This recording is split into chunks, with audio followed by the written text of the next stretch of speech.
Hello dear students. Deviya College മറ്റൊരു ക്ലാസ്സിലേക്ക് എല്ലാവർക്കും സ്വാഗതം. ഈ ക്ലാസ്സിൽ നമ്മൾ ഡിസ്കസ് ചെയ്യാൻ പോകുന്നത് കുറച്ച് അക്കൗണ്ടൻസിന്റെ പ്രീവിയസ് ക്വസ്റ്റ്യൻസിനെ കുറിച്ചാണ്. എല്ലാ ക്ലാസ്സിലും ഞാൻ പറയുന്നതാണ് അക്കൗണ്ടൻസി എപ്പോഴും മനസ്സിലാക്കി പഠിക്കാൻ ശ്രമിക്കണം, കാണാതെ പഠിക്കാൻ ശ്രമിക്കരുത്. കാരണം എന്തുകൊണ്ടാണെന്ന് വെച്ചാൽ കാണാതെ പഠിക്കാൻ ശ്രമിക്കുമ്പോൾ നമ്മുടെ സ്ട്രെയിൻ വളരെയധികം കൂടും. കൂടാതെ പരീക്ഷാകാലിൽ പോയിട്ട് കൺഫ്യൂഷൻ വരാനുള്ള സാധ്യതയും കൂടുതലാണ്.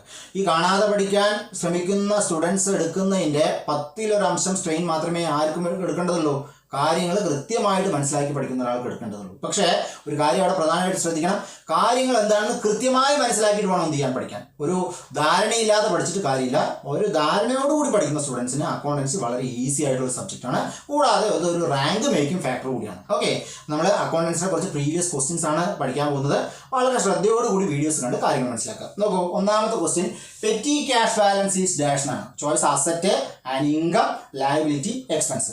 ഇത് നമുക്കൊരു എക്സാമ്പിളിലൂടെ പഠിക്കുന്നതാണ് ഏറ്റവും ഈസി ആയിട്ടുള്ള കാര്യം. നമ്മൾ എക്സാമ്പിൾ പഠിച്ചതിന് ശേഷം എന്ത് ചെയ്യാം, നമ്മുടെ ചോദ്യത്തിലേക്ക് വരാം. അപ്പോൾ ഈ കാര്യങ്ങൾ കൃത്യമായിട്ട് പഠിച്ചാൽ ഏതൊരു ക്വസ്റ്റ്യൻ വരികയാണെങ്കിലും ക്വസ്റ്റ്യൻ എങ്ങനെയോ വന്നോട്ടെ നമുക്ക് എന്ത് ചെയ്യാൻ കഴിയും, ഉത്തരം എഴുതാൻ കഴിയും. ഓക്കെ, അപ്പോൾ നമ്മൾ പറയാൻ പോകുന്ന ഒരു എക്സാമ്പിൾ എന്ന് പറഞ്ഞാൽ നമ്മുടെ വീട്ടിൽ നടക്കുന്ന ഒരു ട്രാൻസാക്ഷൻ ഞാൻ വിചാരിച്ചു. വീട്ടിൽ മെയിൻ ക്യാഷ്യർ ഉണ്ട്, പെറ്റി ക്യാഷ്യർ ഉണ്ട്. അതായത് മെയിൻ ക്യാഷ്യർ എന്ന് പറഞ്ഞാൽ അച്ഛനും പെറ്റി ക്യാഷ്യർ എന്ന് പറഞ്ഞാൽ അമ്മയാണെന്ന് വിചാരിച്ചോളൂ.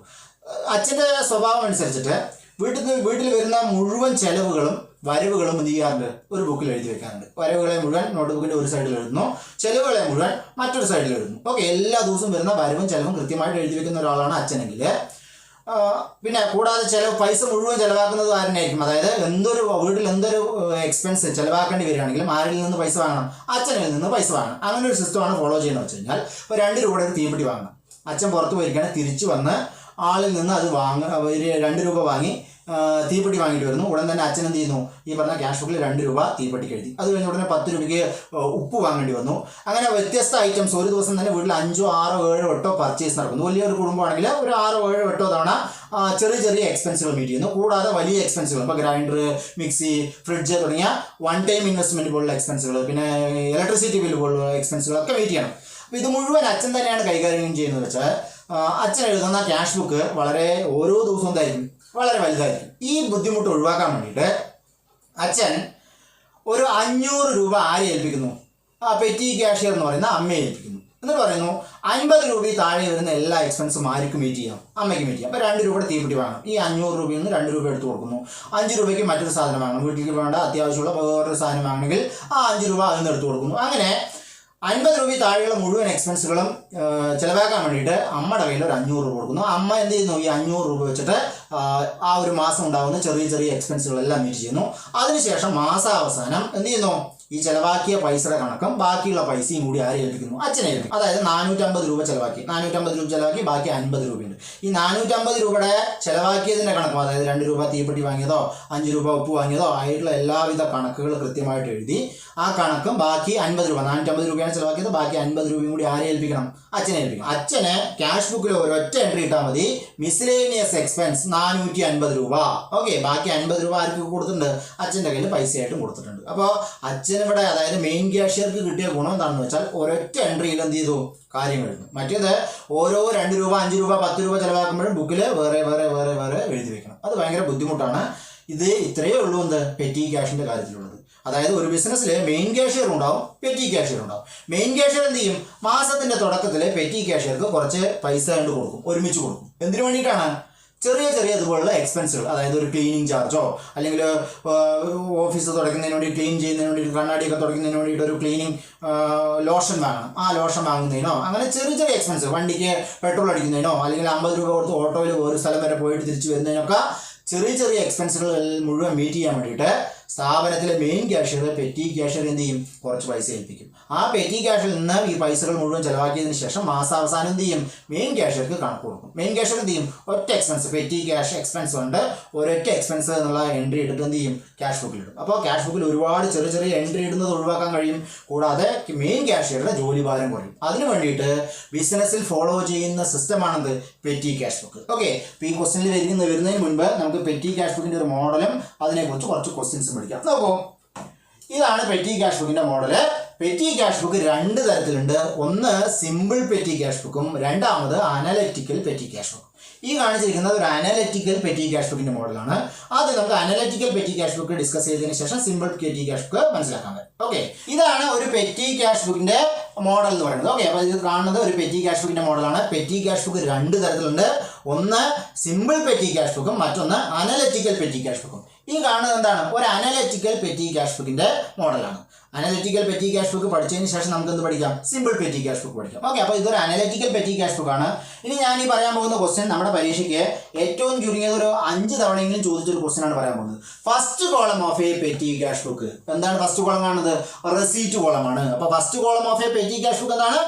റെസീറ്റ് കോളമാണ്. ഓക്കെ, അപ്പോൾ അത് അനലിറ്റിക്കൽ പെറ്റി ക്യാഷ് ബുക്ക് ആയാലും ശരി, സിമ്പിൾ പെറ്റി ക്യാഷ് ബുക്ക് ആയാലും ശരി, first column of A petty cash book എന്താണ്?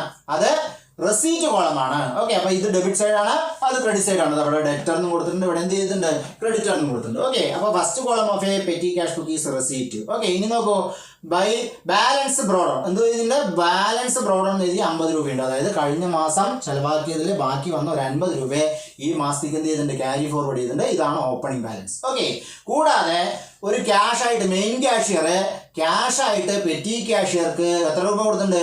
200 രൂപ കൊടുത്തിട്ടുണ്ട്. അതാണ് പെറ്റി ക്യാഷ്യറുടെ വരവ് എന്ന് പറയുന്നത്. ഓക്കെ, 200 രൂപ നമ്മൾ പറഞ്ഞില്ലേ, അച്ഛൻ അമ്മയ്ക്ക് ഒരു 500 രൂപ മാസം കൊടുത്തു, അതാണ് വരവ്. ആ വരവിനെ നമ്മൾ എവിടെ എഴുതും? 200 രൂപ. അപ്പോൾ മെയിൻ ക്യാഷ്യർ പെറ്റി ക്യാഷ്യർക്ക് കൊടുത്ത പൈസയാണെന്ത്? ഈ കാണുന്ന 200 രൂപ. 50 രൂപ കഴിഞ്ഞ മാസത്തെ ബാലൻസ് കയ്യിലുണ്ടായിരുന്നതാണ്.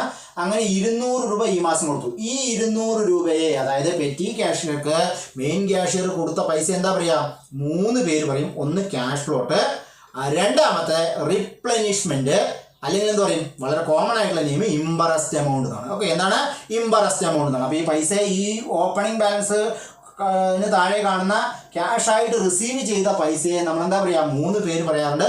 കോമൺ ആയിട്ടുള്ള നെയിം ഇംബറസ്റ്റ് എമൗണ്ട് ആണ്. അതാണ് ഏറ്റവും തവണ പരീക്ഷയ്ക്ക് ചോദിച്ചിട്ടുള്ളതും.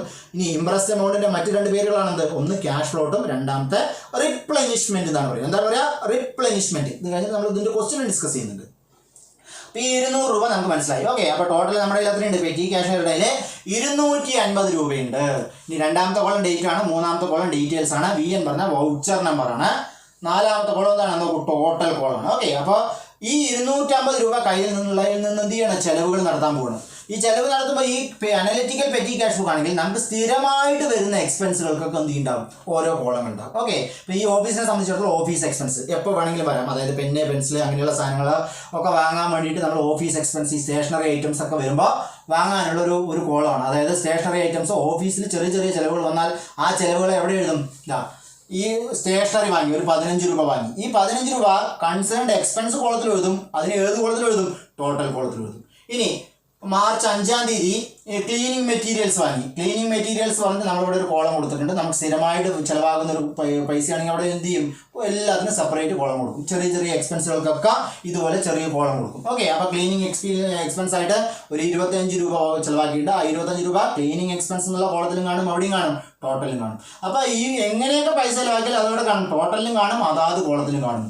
ഇനി ഇതിൻ്റെ ലാസ്റ്റ് കോളം വളരെ ശ്രദ്ധിക്കേണ്ടതാണ്. ഇത് നമ്മുടെ പരീക്ഷയ്ക്ക് വന്നിട്ടുണ്ട്. അതായത് പെറ്റി എക്സ്പെൻസിൽ കോളങ്ങൾ ഇല്ലാത്ത മറ്റ് ചെലവുകളെ നമ്മൾ എവിടെയാണ് റെക്കോർഡ് ചെയ്യുക? എവിടെയാണ് റെക്കോർഡ് ചെയ്യുക? സൺഡ്രി എക്സ്പെൻസ് ആണ്. അപ്പോൾ നമ്മളിതിൽ 3 കോളമാണ് കൊടുത്തിരിക്കുന്നത്. എന്താ? Office expense, van expense, cleaning expense. ഇതല്ലാതെ മറ്റൊരു ചെലവ് വരും. അപ്പോൾ ഓട്ടോ ചാർജ് വരണം. ഓക്കെ, വേറെ എന്തെങ്കിലും കാര്യത്തിന് ഒരു എക്സ്പെൻസ് ആയിട്ട് വരണം. ഓട്ടോ ചാർജ് വരികയാണെങ്കിൽ അതിന് എന്തെങ്കിലും എഴുതും? സൺഡ്രി എക്സ്പെൻസ് എന്നുള്ള കോളത്തിൽ എഴുതും. അതായത് ഈ പറഞ്ഞ 3 എക്സ്പെൻസ് അല്ലാതെ മറ്റെന്തെങ്കിലും ഒരു എക്സ്പെൻസ് വരികയാണെങ്കിൽ അവിടെ എന്ത് ചെയ്യും? ഈ പറഞ്ഞ സൺഡ്രി കോളത്തിൽ എഴുതും. നോക്കൂ, ഒരു 55 രൂപ കാഷ്വൽ ലേബർ വേണ്ട, ഒരു 55 രൂപ കാഷ്വൽ ലേബറിന് എന്തില്ല? അവിടെ കോളമില്ല. അപ്പോൾ നമ്മൾ അതിന് എന്ത് എഴുതി? സൺഡ്രി എക്സ്പെൻസിൽ എഴുതി. പിന്നെ ഒരു ഡൊണേഷൻ ഒരു 10 രൂപ കൊടുത്തിട്ടുണ്ട്. ഡൊണേഷനൊക്കെ വല്ലപ്പോഴും കൊടുക്കും, അതിന് വേണ്ടിയിട്ട് കോളങ്ങൾ ഉണ്ടാകാറില്ല. അങ്ങനെ മിസ്ലേനിയസ് ആയിട്ട് വരുന്ന എക്സ്പെൻസുകൾ എഴുതാനുള്ള കോളമാണ് എന്ത്?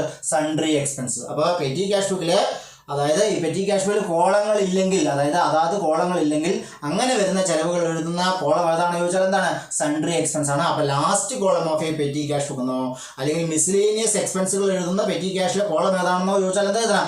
സൺഡ്രി എക്സ്പെൻസ് എന്നാണ് എഴുതുന്നത്. ഓക്കെ, നമ്മളിപ്പോൾ പഠിച്ചത് ഫസ്റ്റ് കോളം റെസീറ്റ് ആണ്. ഈ മെയിൻ ക്യാഷ്യർ പെറ്റി ക്യാഷ്യർ കൊടുക്കുന്ന പൈസ 3 പേരിൽ അറിയപ്പെടും. ഒന്ന് ഇംപ്രസ് എമൗണ്ട്, അല്ലെങ്കിൽ റിപ്ലനിഷ്മെന്റ്, അല്ലെങ്കിൽ ക്യാഷ് ഫ്ലോട്ട് എന്ന പേരിൽ അറിയപ്പെടുന്നു. പിന്നെ ടോട്ടൽ കോൾ ഉണ്ടാവും, ഒരു ടോട്ടൽ കോൾ ഉണ്ടാവും. കൂടാതെ എന്തുണ്ടാവും? അതാത് എക്സ്പെൻസിന് കോൾ ഉണ്ടാവും. ആ എക്സ്പെൻസിന്റെ ലാസ്റ്റ് കോളമാണെന്ന് പറയുന്നത് സൺഡ്രി എക്സ്പെൻസ് എന്നുള്ള കോളത്തിൽ അറിയപ്പെടുന്നു. ഓക്കെ, ഇനി മനസ്സിലാക്കേണ്ട കാര്യം ഈ ഇംപ്രസ്ഡ് എമൗണ്ട് പറഞ്ഞാൽ എന്താണ്? പേയ്മെന്റ് ഇൻ അഡ്വാൻസ് എന്നാണ്. അതായത് അഡ്വാൻസ് ആയിട്ട് കൊടുത്ത പൈസ എന്നാണ്. ഇംപ്രസ്ഡ് എമൗണ്ട് എന്നുള്ളതിന്റെ അർത്ഥം എന്താണ്? പേയ്മെന്റ് ഇൻ അഡ്വാൻസ് എന്നാണ്. ഓക്കെ, അപ്പൊ ഇംപ്രസ്ഡ് എമൗണ്ടിന്റെ അർത്ഥം പേയ്മെന്റ് ഇൻ അഡ്വാൻസ് ആണ്. അങ്ങനെ ഒരു മാസം പൈസകൾ ചെലവാക്കി. പൈസ ചെലവാക്കിയപ്പോൾ എത്ര രൂപ എക്സ്പെൻസ് വന്നത്? 165 രൂപയാണ്. അത് നമ്മൾ ഈ ടോട്ടൽ കോളത്തിന്റെ കൂട്ടിക്കഴിഞ്ഞാൽ എന്ത് കിട്ടും? 165 കിട്ടും. നമ്മുടെ കയ്യിൽ 250 രൂപ ഉണ്ടായിരുന്നു. ആ 250 ഈ 165 കഴിച്ചപ്പോൾ എത്രയുണ്ട്? ബാക്കി 85 രൂപയുണ്ട്. ഈ 85 രൂപ എന്താണ് എന്നാണ് നമ്മുടെ ക്വസ്റ്റ്യനിൽ ചോദിച്ചത്. അതായത് balance in the petty cash book. ഇതാണ് ബാലൻസ്. ഓക്കെ, ഈ 85 രൂപ. ഈ 85 രൂപ എന്താണ്? ഇത് നമ്മുടെ ക്യാഷ് ഇൻ ഹാൻഡ് തന്നെയാണ്. കയ്യിലുള്ള പൈസ തന്നെയാണ്. ക്യാഷ് ഇൻ ഹാൻഡ് എപ്പോഴും എന്താണ്? അത് നമ്മുടെ അസറ്റ് ആണ്. ക്യാഷ് ഇൻ ഹാൻഡ് എന്താണ്? Cash in hand is a asset to the business ആണ്. Okay, asset to the business ആണ്. അപ്പൊ ഈ 85 രൂപ എന്താണെന്ന് ചോദിച്ചാൽ 85 രൂപ എന്താണ്? അത് നമ്മുടെ അസറ്റ് ആണ്. ഓക്കെ, ക്യാഷ് ഇൻ ഹാൻഡ് ആണ്. ബാലൻസ് ഇൻ ക്യാഷ് പറഞ്ഞാൽ ക്യാഷ് ഇൻ ഹാൻഡ് തന്നെയാണ്. ക്യാഷ് ഇൻ ഹാൻഡ് എന്താണ്? നമ്മുടെ അസറ്റ് ആണ്. ഓക്കെ, ഇതൊരു അനലിറ്റിക്കൽ പെറ്റി ക്യാഷ് ബുക്ക് ആണെന്ന് പറഞ്ഞു. ഇനി സിമ്പിൾ പെറ്റി ക്യാഷ് ബുക്ക് ആണെങ്കിൽ ഇവിടെ നമ്മളുള്ള കോളങ്ങൾ ഉണ്ടാവില്ല. എന്ത് മാത്രം ഉണ്ടാവും? റെസീറ്റ് കോളം ഉണ്ടാവും, ഡേറ്റ് ഉണ്ടാവും, ഡീറ്റെയിൽസ് ഉണ്ടാവും, വൗച്ചർ നമ്പർ ഉണ്ടാവും, ടോട്ടൽ ഉണ്ടാവും. അതായത് ഇൻഡിവിജ്വൽ എക്സ്പെൻസിന്റെ കോളങ്ങൾ ഉണ്ടാവില്ല എന്നർത്ഥം. എന്ത് വന്നാലും എന്ത് ചെയ്യും? ഈ പറഞ്ഞ ടോട്ടൽ കോളത്തിൽ എഴുതും. ഓക്കെ, ടോട്ടൽ കോളത്തിൽ എഴുതും, അതായത് കോളത്തിൽ എഴുതില്ല. അപ്പോൾ ഇതിന്റെ പ്രത്യേക ഗുണം എന്താണെന്ന് വെച്ച് കഴിഞ്ഞാൽ ഓഫീസ് എക്സ്പെൻസിന് വേണ്ടിയിട്ട് ഒരു മാസം എത്ര രൂപ ചിലവായി നമുക്ക് ഈസി ആയിട്ട് കണ്ടുപിടിക്കാൻ പറ്റും. എങ്ങനെയാണ്? 15 രൂപ. വാൻ എക്സ്പെൻസ് ആയിട്ട് 55 രൂപ. ക്ലീനിങ് എക്സ്പെൻസ് ആയിട്ട് 30 രൂപ എന്ന് നമുക്ക് ഈസി ആയിട്ട് കണ്ടുപിടിക്കാൻ പറ്റും. മറ്റേതാകുമ്പോൾ എന്ത് ചെയ്യണം? ഓരോന്നായിട്ട് തിരഞ്ഞെടുക്കണം എന്ന് മാത്രം. ഓക്കെ, അപ്പോൾ ഈ കോളങ്ങൾ ഇല്ലെങ്കിൽ, അതായത് ഇൻഡിവിജ്വൽ എക്സ്പെൻസിന്റെ കോളങ്ങൾ ഇല്ലാത്ത പെറ്റി ക്യാഷ് ബുക്ക് ആണ് എന്ത്? Simple petty cash book. ഇതൊരു അനലിറ്റിക്കൽ പെറ്റി ക്യാഷ് ബുക്കിന് ഉദാഹരണമാണ്.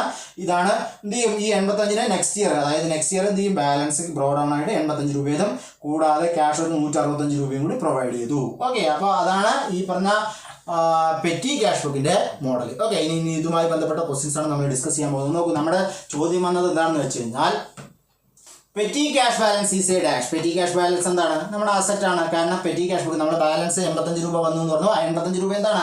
നമ്മുടെ ക്യാഷ് ഇൻ ഹാൻഡ് തന്നെയാണ്. അത് നമ്മുടെ അസറ്റ് ആണ്. Okay, petty cash balance is an asset. Okay, ഇനി പെറ്റി ക്യാഷുമായി ബന്ധപ്പെട്ട മറ്റു ക്വസ്റ്റ്യൻസ് ആണ് നമ്മൾ ഡിസ്കസ് ചെയ്യാൻ പോകുന്നത്. നോക്കൂ, petty cash book has dash type. എത്ര ടൈപ്പ് ഉണ്ട് പറഞ്ഞു? 2 ടൈപ്പ് ഉണ്ട്. അതൊക്കെയാണ് ഒന്ന് സിമ്പിൾ പെറ്റി ക്യാഷ് ബുക്കും 2 അനലിറ്റിക്കൽ പെറ്റി ക്യാഷ് ബുക്കും. സിമ്പിൾ പെറ്റി ക്യാഷ് ബുക്കിൽ എന്തുണ്ടാവില്ല? ഇൻഡിവിജ്വൽ എക്സ്പെൻസിന് കോളം ഉണ്ടാവില്ല. അനലിറ്റിക്കൽ പെറ്റി ക്യാഷ് ബുക്കിൽ എന്തുണ്ടാവും? ഇൻഡിവിജ്വൽ എക്സ്പെൻസിന് കോളം ഉണ്ടാവും. അതിൽ ഏറ്റവും ലാസ്റ്റ് കോളം എന്തായിരിക്കും? സൺട്രി എക്സ്പെൻസ് എന്നുള്ള കോളം ആയിരിക്കും. നോക്കൂ, the amount given to the petty cashier in advance is known as imprest money. Imprest money നമ്മൾ വേറെ 2 പേരും കൂടി പറഞ്ഞു. ഒന്ന് ക്യാഷ് ഫ്ലോട്ട്, മറ്റൊന്ന് റിപ്ലനിഷ്മെന്റ്. നോക്കൂ, imprest sum is otherwise called cash flow. Okay, ഇതൊക്കെ പ്രീവിയസ് ക്വസ്റ്റ്യൻ പേപ്പറിൽ വന്നിട്ടുള്ള ക്വസ്റ്റ്യൻസ് ആണ്.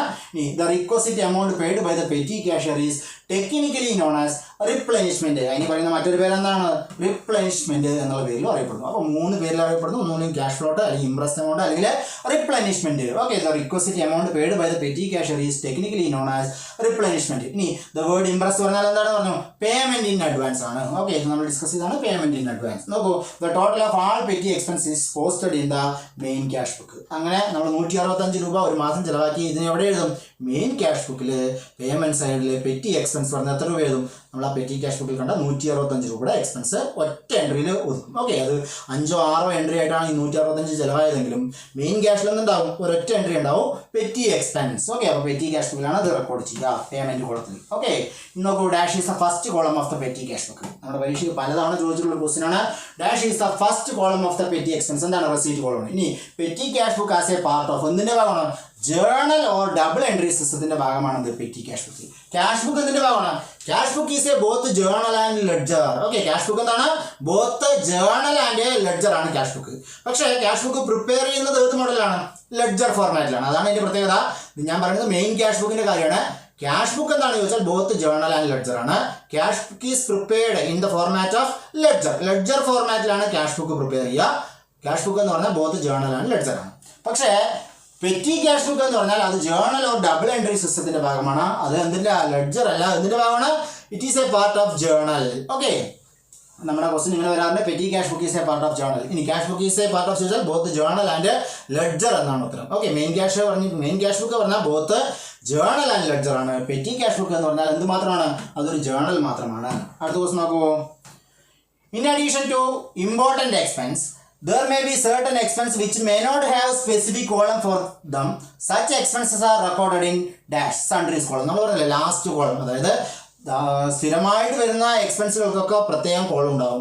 അങ്ങനെ സ്ഥിരമായിട്ട് വരാത്തൊരു എക്സ്പെൻസ് ആണെങ്കിൽ അത് നമ്മൾ ഏത് കോളത്തിൽ എഴുതും? സൺട്രീസ് എന്നുള്ള കോളത്തിലാണ് എഴുതുക. അതാണ് in addition to important expenses there may be certain expenses which may not have specific column. അതിന് പ്രത്യേക കോളം അല്ലെങ്കിൽ for them such expenses are recorded in അവിടെ സൺട്രീസ് എന്നുള്ള കോളത്തിൽ റെക്കോർഡ് ചെയ്യും. ഇനി for advance payment to petty cashier journal entry petty cash account അറ്റർ to cash എന്നാണ്. ഓക്കെ, അതായത് പെറ്റി ക്യാഷ്യർക്ക് പൈസ കൊടുക്കുമ്പോൾ മെയിൻ ക്യാഷ്യർ എന്ത് ജേർണൽ എൻട്രി എഴുതുക എന്ന് വെച്ച് കഴിഞ്ഞാൽ എന്ത് ജേർണൽ എൻട്രി എഴുതുക? Petty cash account അറ്റർ. നമുക്ക് പറഞ്ഞു പെറ്റി ക്യാഷ് എന്ന് പറഞ്ഞു കഴിഞ്ഞാൽ ഒരു ജേർണലാണ്. ഇതിൻ്റെ ബാലൻസ് നമ്മുടെ അസറ്റ് ആയതുകൊണ്ട് പെറ്റി ക്യാഷ്യർക്ക് കൊടുക്കണമുണ്ട്. അതിനെ നമ്മൾ എന്ത് ചെയ്യുന്നു? പെറ്റി ക്യാഷ് അക്കൗണ്ട് ഡെബിറ്റ് ചെയ്യുന്നു. ക്യാഷ് നമ്മുടെ മെയിൻ ക്യാഷ്യറുടെ കയ്യിൽ നിന്ന് പോകുന്നതുകൊണ്ട് ക്യാഷിനെ നമ്മൾ എന്ത് ചെയ്യുന്നു? ക്രെഡിറ്റ് ചെയ്യുന്നു. ജേർണൽ എൻട്രി നമ്മൾ കൃത്യമായിട്ട് എഴുതാൻ പഠിച്ചിട്ടുണ്ട്. ക്യാഷ് ബിസിനസ്സിലേക്ക് വരികയാണെങ്കിൽ ഡെബിറ്റ്, ബിസിനസ്സിൽ നിന്ന് പോവുകയാണെങ്കിൽ ക്രെഡിറ്റ്. അതാണ് ക്യാഷിൻ്റെ ജേർണൽ എൻട്രി എഴുതാൻ വളരെ ഈസി ആയിട്ടുള്ള കാര്യം. ഓക്കെ, ജേർണൽ എൻട്രി ക്ലാസ് കണ്ട് കൃത്യമായിട്ട് മനസ്സിലാക്കുക. ഓക്കെ, അപ്പോൾ ക്യാഷിൻ്റെ ജേർണൽ എൻട്രി എഴുതാൻ യാതൊരു ബുദ്ധിമുട്ടില്ല.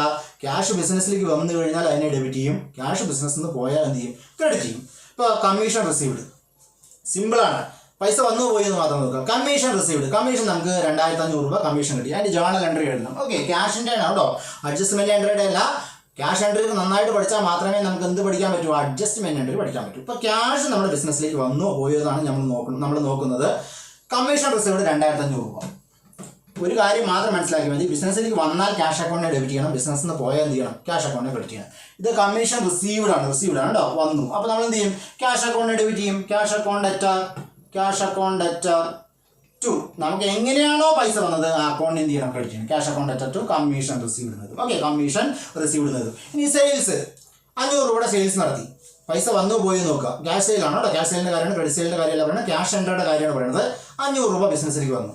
ബിസിനസ്സിലേക്ക് വന്നാൽ തന്നെ എന്ത് ചെയ്യും? ഡെബിറ്റ് ചെയ്യും. അപ്പോൾ ക്യാഷ് അക്കൗണ്ട് അറ്റർ 500. ഇനി എന്ത് ചെയ്യും? എങ്ങനെയാണ് ബിസിനസ്സിൽ പൈസ വന്നത്? സെയിൽസ് ആണ്. അപ്പോൾ അവിടെ എന്ത് എഴുതും? ടു സെയിൽസ് എന്ന് എഴുതും. ഇനി നോക്കിക്കോളൂ, ഇൻട്രസ്റ്റ് റിസീവ്ഡ്. ബാങ്കിൽ നിന്ന് നമുക്കൊരു 5000 രൂപ ക്യാഷ് ആയിട്ട് ഇൻട്രസ്റ്റ് കിട്ടി. പൈസ വന്നാൽ അവിടെ ക്യാഷ് അക്കൗണ്ട് എന്ത് ചെയ്യണം? ക്യാഷ് അക്കൗണ്ട് ഡെബിറ്റ് ചെയ്യണം. Cash account അറ്റർ. എങ്ങനെയാണ് പൈസ വന്നത്? ഈ ഇൻട്രസ്റ്റ് ആയിട്ടാണ്. അപ്പോൾ നമ്മൾ എന്ത് ചെയ്തും? To interest. Okay, to interest account. അപ്പോൾ ക്യാഷ് അക്കൗണ്ടിൻ്റെ ജേർണൽ എൻട്രി എഴുതാൻ, ക്യാഷ് ട്രാൻസാക്ഷൻ്റെ ജേർണൽ എൻട്രി എഴുതാൻ യാതൊരു ബുദ്ധിമുട്ടില്ല. ക്യാഷ് നമ്മുടെ ബിസിനസ്സിലേക്ക് വന്നാൽ ക്യാഷിനെ അപ്പോൾ ഡെബിറ്റ് ചെയ്യണം. എങ്ങനെയാണോ വന്നത് അതിനെ ക്രെഡിറ്റ് ചെയ്യണം. ഇനി ചിലവിൻ്റെ കാര്യത്തിലാണെങ്കിലോ അതും വളരെ സിമ്പിളാണ്. ക്യാഷ് നമ്മുടെ നിന്ന് പോയാൽ എന്ത് ചെയ്യും? ക്രെഡിറ്റ് ചെയ്യും. എങ്ങനെയാണോ പോയത് അതിനെ ഡെബിറ്റ് ചെയ്യണം. ഇപ്പോൾ ഇലക്ട്രിസിറ്റി ബില്ല് കൊണ്ടുപോയിട്ട് 500 രൂപ അടച്ചു, നമ്മുടെ ചിലവാണ്. ഇലക്ട്രിസിറ്റി ബില്ല് ഒരു 500 രൂപ കൊണ്ടുപോയിട്ട് നമ്മൾ എന്ത് ചെയ്തു? പേയ്മെൻറ്റ് നടത്തി. നമ്മളെ സംബന്ധിച്ചിടത്തോളം ചിലവാണെങ്കിൽ ആ ചിലവിനെ അപ്പം എന്ത് ചെയ്യണം? ഡെബിറ്റ് ചെയ്യണം. നമ്മൾ പറഞ്ഞിട്ടുണ്ടായിരുന്നു എക്സ്പെൻസ് അക്കൗണ്ടുകൾ എന്ത് ബാലൻസ് കാണിക്കൂ? ഡെബിറ്റ് ബാലൻസ് കാണിക്കൂ. എക്സ്പെൻസിനെ നമ്മൾ ഡെബിറ്റ് ചെയ്ത് പറഞ്ഞിട്ടുണ്ടായിരുന്നു. അപ്പോൾ ഇലക്ട്രിസിറ്റി ബില്ല് അക്കൗണ്ട് അറ്റർ. ഓക്കെ, ഇലക്ട്രിസിറ്റി അക്കൗണ്ട് അറ്റർ. ഓക്കെ, ഡെറ്റർ എഴുതി. ക്യാഷ് വന്നോ പോയി. അപ്പോൾ നമ്മൾ എന്ത് ചെയ്യും? ക്യാഷ് അക്കൗണ്ടിനെ ക്രെഡിറ്റ് ചെയ്യും. To cash. ഇനി പർച്ചേസ്, സാധനം പർച്ചേസ് ചെയ്യുമ്പോൾ എന്ത് ചെയ്യും? നമ്മുടെ കയ്യിൽ പൈസ ചിലവാകും. അപ്പോൾ എങ്ങനെയാണ് ചിലവായത്? പർച്ചേസ് ആയിട്ടാണ്. അപ്പോൾ ചിലവായത് എങ്ങനെയാണോ അതിനെ ഡെബിറ്റ് ചെയ്യണം. പർച്ചേസ് അക്കൗണ്ട് അറ്റർ. Okay, purchase account അറ്റർ. പൈസ പോയി, അപ്പോൾ ടു ക്യാഷ്. ഓക്കെ, അപ്പോൾ ക്യാഷിൻ്റെ ജേർണൽ എൻട്രി എഴുതാൻ വളരെ സിമ്പിളാണ്. ക്യാഷ് വന്നാൽ ഡെബിറ്റ് ചെയ്യണം, പോയാൽ ക്രെഡിറ്റ് ചെയ്യണം. എങ്ങനെയാണോ വന്നത് ആ അക്കൗണ്ടിനെ ക്രെഡിറ്റ് ചെയ്യണം. അതായത് ക്യാഷ് വരുമ്പോൾ നമ്മൾ അതിനെ ഡെബിറ്റ് ചെയ്യുന്നു, എങ്ങനെയാണോ വന്നത് അതിനെ ക്രെഡിറ്റ് ചെയ്യണം. ഇനി ക്യാഷ് പോകുമ്പോഴോ എങ്ങനെയാണോ പോയത് അതിനെ ഡെബിറ്റ് ചെയ്യണം, ക്യാഷിനെ എന്ത് ചെയ്യണം? ക്രെഡിറ്റ് ചെയ്യണം. അപ്പോൾ പർച്ചേസ് നമ്മൾ പർച്ചേസ് ആയിട്ടാണ് ചിലവാക്കിയത്. പർച്ചേസ് അക്കൗണ്ടിനെ ഡെബിറ്റ് ചെയ്തു. എങ്ങനെ? എന്തിനെ ക്രെഡിറ്റ് ചെയ്തു? ക്യാഷിനെ ക്രെഡിറ്റ് ചെയ്തു. ഇനി നോക്കിക്കോളൂ, ഒരാൾക്ക് നമ്മൾ സാലറി കൊടുത്തു, നമ്മുടെ കയ്യിൽ പൈസ ചിലവാണ്. അപ്പോൾ എങ്ങനെയാണ് ചിലവായത്? സാലറി ആയിട്ടാണ്. അപ്പോൾ സാലറി അക്കൗണ്ട് അറ്റർ. പോയത് എന്താണ്? ക്യാഷ് പോയാൽ അപ്പോൾ ക്യാഷിനെ എന്ത് ചെയ്യണം? ക്രെഡിറ്റ് ചെയ്യണം. അപ്പോൾ ബേസിക് ആയിട്ട് മനസ്സിലാക്കേണ്ട രണ്ട് കാര്യമുള്ളൂ. ക്യാഷ് അക്കൗണ്ട്, ക്യാഷിൻ്റെ ജേർണൽ എൻട്രി എഴുതാൻ വളരെ സിമ്പിളാണ്. ക്യാഷ് വന്നാൽ ക്യാഷ് അക്കൗണ്ടിനെ ഡെബിറ്റ് ചെയ്യണം. ക്യാഷ് നമ്മുടെ കയ്യിൽ നിന്ന് പോയാൽ ക്യാഷ് അക്കൗണ്ടിനെ ക്രെഡിറ്റ് ചെയ്യണം. ഓക്കെ, അപ്പോൾ ക്യാഷ് വന്നാൽ ഡെബിറ്റ്, പോയാൽ ക്രെഡിറ്റ്. ഇനി ക്യാഷ് വരുമ്പോൾ എങ്ങനെയാണോ വന്നത് ആ അക്കൗണ്ടിനെ ക്രെഡിറ്റ് ചെയ്യണം. എന്താ നോക്കൂ, ക്യാഷ് ഇൻട്രസ്റ്റ് ആയിട്ട് വന്നു, ക്യാഷ് അക്കൗണ്ട് അറ്റർ ടു ഇൻട്രസ്റ്റ് എഴുതി. ഇനി നമ്മുടെ കയ്യിൽ നിന്ന് സാലറി ആയിട്ട് പോയി, അപ്പോൾ സാലറി അക്കൗണ്ട് അറ്റർ ടു ക്യാഷിന് എഴുതി. ക്യാഷിൻ്റെ ജേർണൽ എൻട്രി എഴുതാൻ യാതൊരു ബുദ്ധിമുട്ടില്ല. ക്യാഷിൻ്റെ ജേർണൽ എൻട്രി പഠിച്ചാൽ അഡ്ജസ്റ്റ്മെൻറ്റിൻ്റെ ജേർണൽ എൻട്രി എഴുതാൻ ഒരു ബുദ്ധിമുട്ടില്ല. ക്യാഷ് ട്രാൻസാക്ഷൻ്റെ ജേർണൽ എൻട്രി കൃത്യമായി അറിഞ്ഞാൽ നമുക്ക് എന്ത് ചെയ്യാം? അഡ്ജസ്റ്റ്മെൻറ്റിൻ്റെ ജേർണൽ എൻട്രി വളരെ ഈസി ആയിട്ട് എഴുതാവുന്നതാണ്. ഓക്കെ, അപ്പോൾ ക്യാഷ് ട്രാൻസാക്ഷൻ്റെ ജേർണൽ എൻട്രി ഇങ്ങനെയാണ് പഠിക്കുക. ക്യാഷ് ബിസിനസ്സിലേക്ക് വരുമ്പോൾ ക്യാഷ് അക്കൗണ്ടിനെ ഡെബിറ്റ് ചെയ്യും. ക്യാഷ് ബിസിനസ്സിൽ നിന്ന് പോകുമ്പോൾ ക്യാഷ് അക്കൗണ്ടിനെ ക്രെഡിറ്റ് ചെയ്യും. ഇനി ക്യാഷ് ബിസിനസ്സിലേക്ക് വരുമ്പോൾ ക്യാഷ് അക്കൗണ്ടിനെ ഡെബിറ്റ് ചെയ്യും. എങ്ങനെയാണോ വന്നത് ആ അക്കൗണ്ടിൽ നിന്ന് ക്രെഡിറ്റ് ചെയ്യും. ഇപ്പോൾ കമ്മീഷനായിട്ട് വന്നു, ക്യാഷ് അക്കൗണ്ട് അറ്റർ ടു കമ്മീഷൻ. ഇനി സെയിൽസ് ആയിട്ട് വന്നു, ക്യാഷ് അക്കൗണ്ട് അറ്റർ ടു സെയിൽസ്. ഇൻട്രസ്റ്റ് റിസീവ്ഡ് ആയിട്ട് വന്നു, ക്യാഷ് അക്കൗണ്ട് അറ്റർ ടു ഇൻട്രസ്റ്റ് റിസീവ്ഡ്. അപ്പോൾ എങ്ങനെയാണോ ബിസിനസ്സിലേക്ക് പൈസ വരുന്നത് ആ അക്കൗണ്ടിനെ ക്രെഡിറ്റ് ചെയ്യണം. അതായത് ഈസി ആയിട്ട് പറഞ്ഞാൽ അസറ്റ് കൂടുമ്പോൾ ഡെബിറ്റ് ചെയ്യുന്നു, ഇൻകം കൂടുമ്പോൾ അതിനെ എന്ത് ചെയ്യുന്നു? ക്രെഡിറ്റ് ചെയ്യുന്നു. ഇപ്പോൾ കമ്മീഷൻ റിസീവ്ഡ് ആണെങ്കിൽ നമ്മുടെ ഇൻകം ആണ്, ഇൻകത്തിന് നമ്മൾ എന്ത് ചെയ്യും? ക്രെഡിറ്റ് ചെയ്യും കേട്ടോ. അപ്പോൾ ആ ഒരു കൺസെപ്റ്റിലാണ് ക്യാഷിൻ്റെ ജേണൽ എൻട്രി എഴുതാൻ യാതൊരു ബുദ്ധിമുട്ടില്ല. അപ്പോൾ ഈ രീതിയിൽ പഠിക്കാം. ഓക്കെ, അപ്പോൾ ഇത് പ്രകാരം പെറ്റി ക്യാഷ്യർക്ക് ക്യാഷ് കൊടുത്തു, ആ എക്സ്പെൻസിനെ നമ്മൾ ഡെബിറ്റ് ചെയ്തു, നമ്മുടെ കയ്യിൽ നിന്ന് ക്യാഷ് പോയി. അപ്പോൾ എന്ത് ചെയ്തു, മെയിൻ ക്യാഷ്യർ ടു ക്യാഷിന് ജേണൽ എൻട്രി എഴുതി. അപ്പോൾ ജേണൽ എൻട്രി ഇങ്ങനെയാണ്, petty cash account to cash. Okay, ഇനി നോക്കൂ, when expenses are incurred, expense വരുമ്പോൾ പെറ്റി ക്യാഷ്യർ എങ്ങനെയാണ് ജേണൽ എൻട്രി ചെയ്തതെന്നാണ് ചോദിക്കുന്നത് കേട്ടോ. പെറ്റി ക്യാഷിൽ ഓരോ എക്സ്പെൻസ് വരുമ്പോൾ നമ്മൾ എങ്ങനെയാണ് ജേണൽ എൻട്രി ചെയ്തതെന്നാണ്. എക്സ്പെൻസ് അക്കൗണ്ട് ഒപ്പം ഡെബിറ്റ് ചെയ്യും. നമ്മൾ പറഞ്ഞില്ല ക്യാഷിൻ്റെ ജേണൽ എൻട്രി ചെയ്താൽ യാതൊരു ബുദ്ധിമുട്ടില്ല. എങ്ങനെയാണോ ചിലവായത് ആ ചിലവായത് അക്കൗണ്ട് എന്ത് ചെയ്യും, ഡെബിറ്റ് ചെയ്യും. അതാണ് expense account at to petty cash. കാരണം പൈസ പോണ ആരുടെ നിന്നാണ്, പെറ്റി ക്യാഷ്യറുടെ നിന്നാണ്. അപ്പോൾ ഒരു എക്സ്പെൻസ് വരുമ്പോൾ പെറ്റി ക്യാഷ്യർ എങ്ങനെയാണ് ജേണൽ എൻട്രി ചെയ്തതെന്ന് വെച്ചാൽ expense account at to petty cash ആണ്. ഓക്കെ, അപ്പോൾ എക്സ്പെൻസുകളുടെ ഒക്കെ ജേണൽ എൻട്രി ഇങ്ങനെ തന്നെയാണ്. എങ്ങനെയാണോ എക്സ്പെൻസ് അതായിട്ട് അതിനെ ഡെബിറ്റ് ചെയ്യുക, ക്യാഷിനെ ക്രെഡിറ്റ് ചെയ്യുക. പെറ്റി ക്യാഷ് ആണെങ്കിൽ പെറ്റി ക്യാഷിനെ ക്രെഡിറ്റ് ചെയ്യുക. നമ്മൾ തന്നെ വേജസ് കൊടുത്തു, വേജസ് അക്കൗണ്ട് അറ്റ്, വേജസ് ഒരു എക്സ്പെൻസ് ആണ്. അപ്പോൾ നമ്മൾ അതിന് എന്ത് ചെയ്യും, വേജസ് അക്കൗണ്ടിന് ഡെബിറ്റ് ചെയ്യും. നമ്മുടെ കയ്യിൽ നിന്ന് പോയത് എന്താണ്, wages account at to cash ആണ്. ക്യാഷ് പോയാൽ ക്യാഷിനെ ക്രെഡിറ്റ്, ക്യാഷ് വന്നാൽ ഡെബിറ്റ്. ഓക്കെ, അപ്പോൾ അത്ര മാത്രം പറഞ്ഞാൽ നമുക്ക് ക്യാഷ് ട്രാൻസാക്ഷനുള്ള ജേണൽ എൻട്രി വളരെ ഈസി ആയിട്ട് എഴുതാം. നോക്കൂ, അടുത്ത question, petty cash book is used for, എന്തിനാണ്, പെറ്റി ക്യാഷ് പേയ്മെന്റ് ആണ്. വളരെ ചെറിയ എക്സ്പെൻസുകൾ പേയ്മെന്റ് നടത്താനാണ് ഉപയോഗിക്കുന്നത് പെറ്റി ക്യാഷ് ബുക്ക് ഉപയോഗിക്കുന്നത്. ഇനി balance in the petty cash book is ഇതാണ് നമ്മുടെ ക്വസ്റ്റ്യൻ ആയിട്ട് വന്നത്, എന്താണ്, അസറ്റ്. പലവട്ടം ചോദിച്ചിട്ടുള്ളതാണ്, അസറ്റ് ആണ്. ഇനി petty cash book is dash part of എന്താണ് പറയുന്നത്, ജേണൽ ആണെന്ന് പറഞ്ഞു. ഓക്കെ, അപ്പോൾ പെറ്റി ക്യാഷ് ബുക്കുമായി ബന്ധപ്പെട്ട് ഇത്രയും ക്വസ്റ്റ്യൻസ് നമുക്ക് പഠിക്കാനുണ്ട്. ഇനി നോക്കൂ, the book that record small payment of cash is called petty cash book. ഇതൊക്കെ പല രീതിയിൽ ചോദിച്ചിരിക്കുകയാണ്. The book that records small payment of cash is called petty cash book. The difference between the receipt column and the total column will give the dash petty cash balance. നമ്മൾ പറഞ്ഞല്ലേ നമുക്ക് 250 രൂപ കിട്ടി, അത് receipt കോളത്തിൽ കണ്ടു. അതാണ് the difference between the receipt column. Receipt കോളത്തിൽ 250 ആയിരുന്നു നമ്മുടെ പഠിച്ച ക്യാഷ് ബുക്കിൽ. And the total column of total പറഞ്ഞാൽ എന്താണ്, എക്സ്പെൻസിൻ്റെ കോളമായിരുന്നു. ടോട്ടലിൻ്റെ എക്സ്പെൻസിൻ്റെ കോളത്തിൽ 165 ഉണ്ടായിരുന്നു.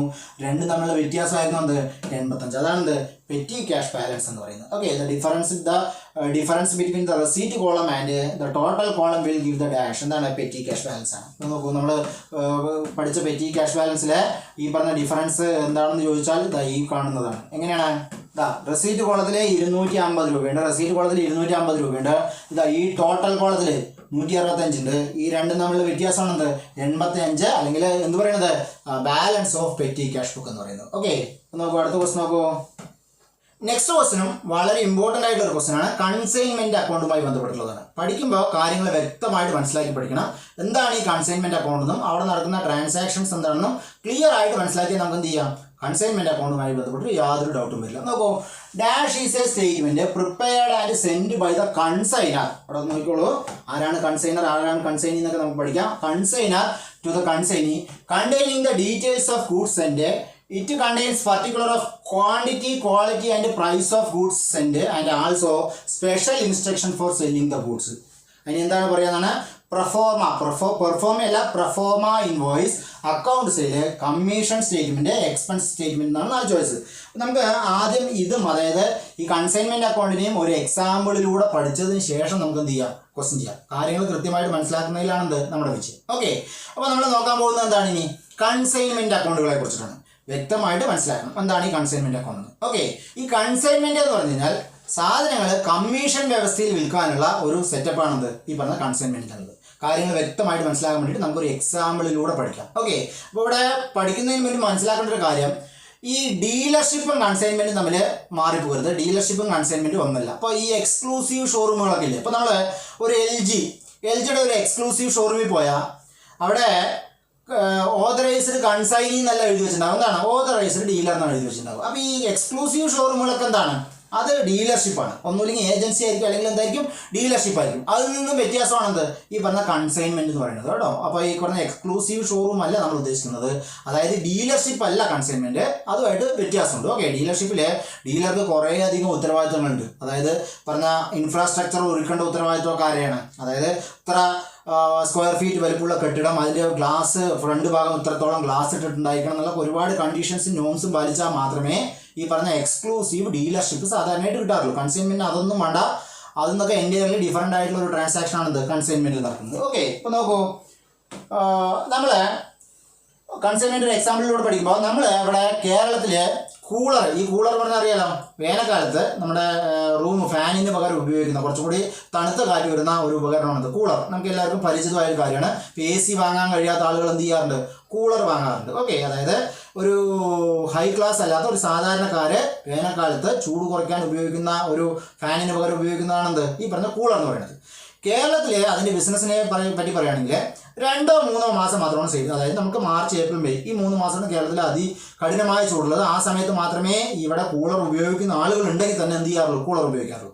പക്ഷേ നോർത്ത് ഇന്ത്യയുടെ കാര്യം എൻ്റയർലി ഡിഫറൻ്റ് ആണ്. അവിടെ വർഷത്തിൽ മോസ്റ്റ് സമയവും ചൂടാണ്. അവിടെ എന്ത് വേണം, കൂളർ ഇല്ലാതെ ഇരിക്കാൻ പറ്റില്ല. അപ്പോൾ നോർത്ത് ഇന്ത്യയിലൊക്കെ എല്ലാ വീടുകളിലും എന്ത് ചെയ്യാറുണ്ട്, കൂളറുണ്ട്. അപ്പോൾ നമ്മുടെ ഇവിടുത്തെ കാളിൽ ബിസിനസ് എവിടെ നടക്കും, നോർത്ത് ഇന്ത്യയിൽ നടക്കും. എന്തിൻ്റെ, കൂളറിൻ്റെ. അപ്പോൾ നമ്മുടെ കേരളത്തിലെ ഒരു കൂളർ ഉൽപ്പാദിപ്പിക്കുന്ന കമ്പനിയാണ് ABC എന്നുള്ളത് കേട്ടോ. അപ്പോൾ ABC എന്നുള്ള കമ്പനിക്കാർ എന്ത് ചെയ്യുന്നുണ്ട്, ഒരു ABC എന്ന് പറഞ്ഞ കമ്പനിക്കാർ ഒരു കൂളർ ഉൽപ്പാദിപ്പിക്കുന്നുണ്ട്. വളരെ ക്വാളിറ്റി കൂടിയ കൂളറാണ്, വില വളരെ കുറവാണ്. മറ്റ് പ്രമുഖ ബ്രാൻഡുകളെയൊക്കെ അപേക്ഷിച്ചിട്ട് നോക്കുകയാണെങ്കിൽ വില വളരെ കുറവും ക്വാളിറ്റി വളരെ കൂടുതലുള്ളതുമായ ഒരു കൂളറാണെന്ന് വിചാരിച്ചോളൂ കേട്ടോ. അപ്പോൾ നമ്മുടെ കൂളറിൻ്റെ കമ്പനിയുടെ പേര് എന്താണ്, ABC എന്നാണ്. അപ്പോൾ ഈ ABC കമ്പനിയുടെ ഒരു ഡീലർഷിപ്പ് ഇവിടെ Raju traders, okay, Raju traders എന്ന് പറഞ്ഞ ആൾക്കാർ എന്ത് ചെയ്യുന്നുണ്ട്, ഈ ABC കമ്പനിയുടെ ഒരു ഡീലർഷിപ്പ് എടുത്തിട്ടുണ്ട്. ഓക്കെ, ABC കമ്പനിയുടെ കൂളറിൻ്റെ ഡീലർഷിപ്പ് എടുത്തിട്ടുണ്ട്. അപ്പോൾ ഈ രാജു ട്രേഡേഴ്സിൻ്റെ പ്രശ്നം എന്താണെന്ന് വെച്ച് കഴിഞ്ഞാൽ ഈ കൂളർ നമ്മുടെ കേരളത്തിൽ 3 മാസം മാത്രമേ ചിലവുള്ളൂ. അതായത് ഈ മാർച്ച്, ഏപ്രിൽ, മെയ് 3 മാസം കഴിഞ്ഞാൽ പിന്നെന്താണ്, ജൂൺ മുതൽ മഴക്കാലമായി ഓഫ് സീസൺ. അവിടെ എന്തില്ല, സെയിലില്ല. അപ്പോൾ ഇവര് ഡൽഹിയിൽ ഒരു ഷോറൂം ഇടാൻ ഉദ്ദേശിക്കുന്നുണ്ട്. പക്ഷേ ഡൽഹിയിൽ ഒരു ഷോറൂം ഇടണമെങ്കിൽ അവിടെ വലിയൊരു റൂം കണ്ടെത്തണം, അതിൻ്റെ ഇൻഫ്രാസ്ട്രക്ചർ കൊടുക്കണം, വളരെ കോസ്റ്റ്ലിയാണ്. അപ്പോൾ അതിന് പകരമായിട്ട് അവരെന്ത് ചെയ്യണം, ഒരു കൺസൈൻമെൻറ്റ് ട്രാൻസാക്ഷനിൽ ഏർപ്പെടാൻ പോകണം. ആരുമായിട്ട്, ഇവിടെ ഒരു ഡൽഹി ട്രേഡേഴ്സ് എന്ന് പറഞ്ഞിട്ട് ഒരു ട്രേഡേഴ്സ് ഉണ്ട്. അവർക്ക് ഡൽഹിയിൽ ഒരു ഷോറൂമും ഒരു ഈ ഇലക്ട്രോണിക്സ് ഐറ്റംസ് വിൽക്കുന്ന ഒരു ഷോപ്പും എല്ലാം ഉള്ള ഒരു ട്രേഡേഴ്സാണിത്, ഈ ഡൽഹി ട്രേഡേഴ്സ്. അപ്പോൾ ഈ രാജു ട്രേഡേഴ്സും ഈ ഡൽഹി ട്രേഡേഴ്സും നമ്മൾ എന്ത് ചെയ്യണം, ഒരു കൺസൈൻമെൻറ്റ് കരാറിൽ ഏർപ്പെടാൻ പോകുന്നത്. എന്താണ് ഈ കൺസൈൻമെൻറ്റ് കരാർ എന്ന് പറഞ്ഞു കഴിഞ്ഞാൽ, ഈ രാജു ട്രേഡേഴ്സ് ഈ ABC കമ്പനിയുടെ കൂളർ, വേറൊരു കാര്യം മനസ്സിലാക്കേണ്ടത്, ഒരിക്കലും മാനുഫാക്ചേഴ്സ് ഒരിക്കലും എന്ത് ചെയ്യില്ല, കൺസൈൻമെൻറ്റ് നിൽക്കില്ല. കാരണം കൺസൈൻമെൻറ്റിൽ ആർക്കാണ് ഉത്തരവാദിത്തം, ഈ കൺസൈനർ, ഈ സാധനങ്ങൾ കയറ്റി അയക്കുന്ന ആൾക്കാർക്കാണ് ഭയങ്കര ഉത്തരവാദിത്തം. അതുകൊണ്ട് മാനുഫാക്ചേഴ്സ് സാധാരണ ഡീലർഷിപ്പേ കൊടുക്കാറുള്ളൂ, കൺസൈൻമെൻറ്റ് കൊടുക്കാറില്ല. ഓക്കെ, അപ്പോൾ ഈ രാജു ട്രേഡേഴ്സ് ABC കൂളേഴ്സിൻ്റെ എന്താണ്, ഒരു ഡീലറാണ്. അപ്പോൾ അവർ ഡൽഹി ട്രേഡേഴ്സുമായിട്ട് ഒരു കൺസൈൻമെൻറ്റ് കരാറിൽ ഏർപ്പെടുകയാണ്. അപ്പോൾ രാജു ട്രേഡേഴ്സ് പറയണം, ഞങ്ങൾ അതായത് രാജു ട്രേഡേഴ്സുകാർ ഡൽഹി ട്രേഡേഴ്സിന് എന്ത് ചെയ്യും, കുറച്ച് കൂളറുകൾ അയച്ചു കൊടുക്കും. ഈ കൂളറിനെ എന്ത് ചെയ്യണം, ഡൽഹി ട്രേഡേഴ്സുകാർ അവരുടെ ഷോറൂമിൽ എന്ത് ചെയ്യും, ഡിസ്പ്ലേ ചെയ്യും. ഓക്കെ, ആരെങ്കിലും കണ്ട് ഇഷ്ടപ്പെട്ട് വാങ്ങിയിട്ട് പോവുകയാണെങ്കിൽ അതിൻ്റെ പൈസ ആര് കൊടുക്കും, രാജു ട്രേഡേഴ്സിന് കൊടുക്കും. പകരമായിട്ട് രാജു ട്രേഡേഴ്സ് ഡൽഹി ട്രേഡേഴ്സിന് എന്ത് കൊടുക്കും, കമ്മീഷൻ കൊടുക്കും. ഇത്രയേ ഉള്ളൂ എന്ത് ഈ പറഞ്ഞ കൺസൈൻമെൻറ്റ് ട്രാൻസാക്ഷൻ പറഞ്ഞാൽ. ഇനി ഇതിൽ വരുന്ന ക്വസ്റ്റ്യൻസ് ആണ് നമ്മൾ ഡിസ്കസ് ചെയ്യാൻ പോകുന്നത്. അപ്പോൾ ABC ആണ് എന്ത്, കൂളറുടെ മാനുഫാക്ചറിങ് കമ്പനി. അവർ നമ്മുടെ പാർട്ടിയല്ല, കൺസൈൻമെൻറ്റിലെ പാർട്ടിയല്ല. അതിൽ നിന്ന് കൂളർ എടുത്ത് വെക്കുന്ന രാജു ട്രേഡേഴ്സ് ആർക്ക് അയച്ചു കൊടുക്കണം, ഡൽഹി ട്രേഡേഴ്സിന് കൂളർ അയച്ചു കൊടുക്കണം. അപ്പോൾ ഈ രാജു ട്രേഡേഴ്സ് ആണെന്ത്, ഈ പറഞ്ഞ കൺസൈനർ. ഓക്കെ, കൺസൈനർ എന്ന് പറഞ്ഞാൽ ആരാണ്, ഈ രാജു ട്രേഡേഴ്സ് ആണ്. ഇയാൾ ആരും കൂടിയാണ്, കൺസൈനർ അല്ലെങ്കിൽ പ്രിൻസിപ്പൾ ആണ് കേട്ടോ. കൺസൈനർ അല്ലെങ്കിൽ പ്രിൻസിപ്പൾ ആണ് ഈ രാജു ട്രേഡേഴ്സ്. ഈ രാജു ട്രേഡേഴ്സ് ആർക്ക് കൂളർ അയച്ചു കൊടുക്കുന്നു, ഡൽഹി ട്രേഡേഴ്സിന് കൂളർ അയച്ചു കൊടുക്കുന്നു. അവരാണെന്ത്, കൺസൈനി അല്ലെങ്കിൽ ഏജന്റ് എന്ന് പറയുന്നത്. ഓക്കെ, അപ്പോൾ രണ്ട് ആൾക്കാരാണ് ഈ പറഞ്ഞ കൺസൈൻമെൻറ്റ് ട്രാൻസാക്ഷൻ ഉള്ളത്. ഒന്ന് കൺസൈനറും മറ്റൊന്ന് കൺസൈനി. കൺസൈനർ എന്ന് പറഞ്ഞു കഴിഞ്ഞാൽ ഈ സാധനങ്ങൾ അയച്ചു കൊടുക്കുന്ന ആൾക്കാരാണ്, അതായത് വിൽപ്പനയ്ക്ക് വേണ്ടിയിട്ട് അയച്ചു കൊടുക്കുന്ന ആൾക്കാരാണ് എന്ത്, കൺസൈനർ. അവരെന്ത് പറയുന്നു, പ്രിൻസിപ്പൽ കൂടിയാണ്. ഈ കൺസൈനി എന്ന് പറഞ്ഞാൽ സാധനങ്ങൾ ഈ പറഞ്ഞ രാജു ട്രേഡേഴ്സിൽ നിന്ന് വാങ്ങി വിൽപ്പന നടത്തുന്ന ആൾക്കാരാണെന്ത്, കൺസൈനി എന്ന് പറയുന്നത്. ഇവരെന്ത് കൂടിയാണ്, ഏജന്റ് കൂടിയാണ്. ഇവിടെ എന്താണ് റിലേഷൻഷിപ്പ് ചോദിച്ചാൽ പ്രിൻസിപ്പൽ ഏജന്റ് ആണ്. ഒരിക്കലും ഡെപ്റ്റർ ക്രെഡിറ്ററോ അല്ലെങ്കിൽ സെല്ലർ ബയ്യറോ റിലേഷൻഷിപ്പ് ഇല്ല. ഇവിടെ എന്ത് മാത്രമേ ഉള്ളൂ, പ്രിൻസിപ്പൽ ഏജന്റ്. അതിൻ്റെ അർത്ഥം എന്താണ്, ഈ പറഞ്ഞ കൂളറുകളുടെ മുഴുവൻ ഉത്തരവാദിത്വം, അതായത് ഈ രാജു ട്രേഡേഴ്സ് ഈ പറഞ്ഞ ഡൽഹി ട്രേഡേഴ്സിന് എത്ര കൂളർ അയച്ചു കൊടുക്കുന്നുണ്ട്, 50 കൂളർ അയച്ചു കൊടുക്കുന്നുണ്ട്. ഈ 50 കൂളറിൻ്റെയും ഉത്തരവാദിത്വം ആർക്കാണ്, ഈ പറഞ്ഞ രാജു ട്രേഡേഴ്സിനാണ്. ഡൽഹി ട്രേഡേഴ്സിന് അതിൻ്റെ മേലെ യാതൊരു ഉത്തരവാദിത്വമില്ല. അതിൻ്റെ ഓണർഷിപ്പ് ഉൾപ്പെടെയുള്ള കാര്യങ്ങൾ ആർക്കാണ്, രാജു ട്രേഡേഴ്സിനാണ്. ഇത് ആരെങ്കിലും കണ്ട് ഇഷ്ടപ്പെട്ട് വാങ്ങിയിട്ട് പോയാൽ അതിൻ്റെ വില രാജു ട്രേഡേഴ്സിന് കൊടുക്കുന്നു. പകരമായിട്ട് രാജു ട്രേഡേഴ്സ് എന്ത് ചെയ്യും, ഈ പറഞ്ഞ ഡൽഹി ട്രേഡേഴ്സിന് ഒരു കമ്മീഷൻ കൊടുക്കുന്നു. ഓക്കെ, അത് മാത്രമാണ് ഇവിടെ കൺസൈൻമെൻറ്റിൽ നടക്കുന്ന ട്രാൻസാക്ഷൻ. ഇനി അപ്പോൾ നമ്മൾ കൺസൈനർ ആരാണ്, കൺസൈനി ആരാണെന്ന് പറഞ്ഞു പഠിച്ചു. കൺസൈനർ ആരാണ്, ഈ പറഞ്ഞ പ്രിൻസിപ്പൾ അല്ലെങ്കിൽ ഈ പറഞ്ഞ ട്രാൻസാക്ഷൻ നമ്മുടെ ഗൂഡ്സ് അയച്ചു കൊടുക്കുന്ന ആളാണ് കൺസൈനർ. ഇത് ഇറക്കുമതി ചെയ്ത് വിൽപ്പന നടത്തുന്ന ആളാണ് ആര്, കൺസൈനി. ഇവിടെയുള്ള റിലേഷൻഷിപ്പ് പറഞ്ഞാൽ പ്രിൻസിപ്പൽ ഏജന്റാണ്. ഒരിക്കലും ബയ്യർ സെല്ലറോ ഡെപ്റ്റർ ക്രെഡിറ്ററോ റിലേഷൻഷിപ്പ് ഇല്ല. കാരണം ഈ ഗൂഡ്സിന് പൂർണ്ണ ഉത്തരവാദിത്വം ആർക്കാണ്, രാജു ട്രേഡേഴ്സിനാണ്. ഓക്കെ, അപ്പോൾ രാജു ട്രേഡേഴ്സ് ഒരു 50 കൂളറാണ് അയച്ചു കൊടുക്കുന്നത്. 50 കൂളർ അയച്ചു കൊടുക്കുന്നതിൽ 20 കൂളറ് സാധാരണ നോർമൽ കൂളറും ബാക്കി 30 എണ്ണം റിമോട്ടും ബാക്കി സെറ്റപ്പുകളുള്ള നല്ല ഫെസിലിറ്റി ഉള്ള കൂളറാണ്. ഓക്കെ, ഒരു 30ഉം 20ഉം. ഈ 20 കൂളറിൻ്റെ വില 4000 രൂപയാണ്. ഒരു കൂളറിന് എത്രയാണ്? 4000 രൂപ വെച്ചിട്ടാണ്. ഈ 30 കൂളറിന് എത്ര രൂപയാണ് വില എന്ന് വെച്ച് കഴിഞ്ഞാൽ 5000 രൂപ വെച്ചിട്ടാണ് ഇത് 30 കൂളറിൻ്റെ വില. ഓക്കെ, അപ്പോൾ മൊത്തം എത്ര രൂപയുടെ കൂളർ അയച്ചു കൊടുത്തു? ഈ 20 × 4000 പറഞ്ഞാൽ 80000 രൂപ. ഈ ചെറിയ കൂളറിനും വലിയ കൂളറിന് 1.5 ലക്ഷം രൂപ. ഓക്കെ, 30 × 50 എത്ര കിട്ടും? 1.5 ലക്ഷം രൂപ. അങ്ങനെ മൊത്തം 2,30,000 രൂപയുടെ കൂളറാണ് ആർക്ക് അയച്ചു കൊടുക്കുന്നത്?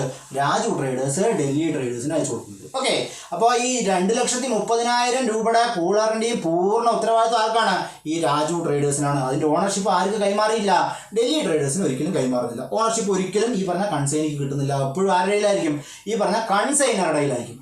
ഇനി ഈ 2,30,000 രൂപയുടെ കൂളർ രാജു ട്രേഡേഴ്സ് ഡൽഹി ട്രേഡേഴ്സിന് അയച്ചു കൊടുക്കുമ്പോൾ അതിൻ്റെ കൂടെ ഒരു ഡീറ്റെയിൽഡ് ആയിട്ടുള്ള സ്റ്റേറ്റ്മെൻറ്റ് വയ്ക്കും. ആ സ്റ്റേറ്റ്മെൻ്റ് ആണെന്ത്?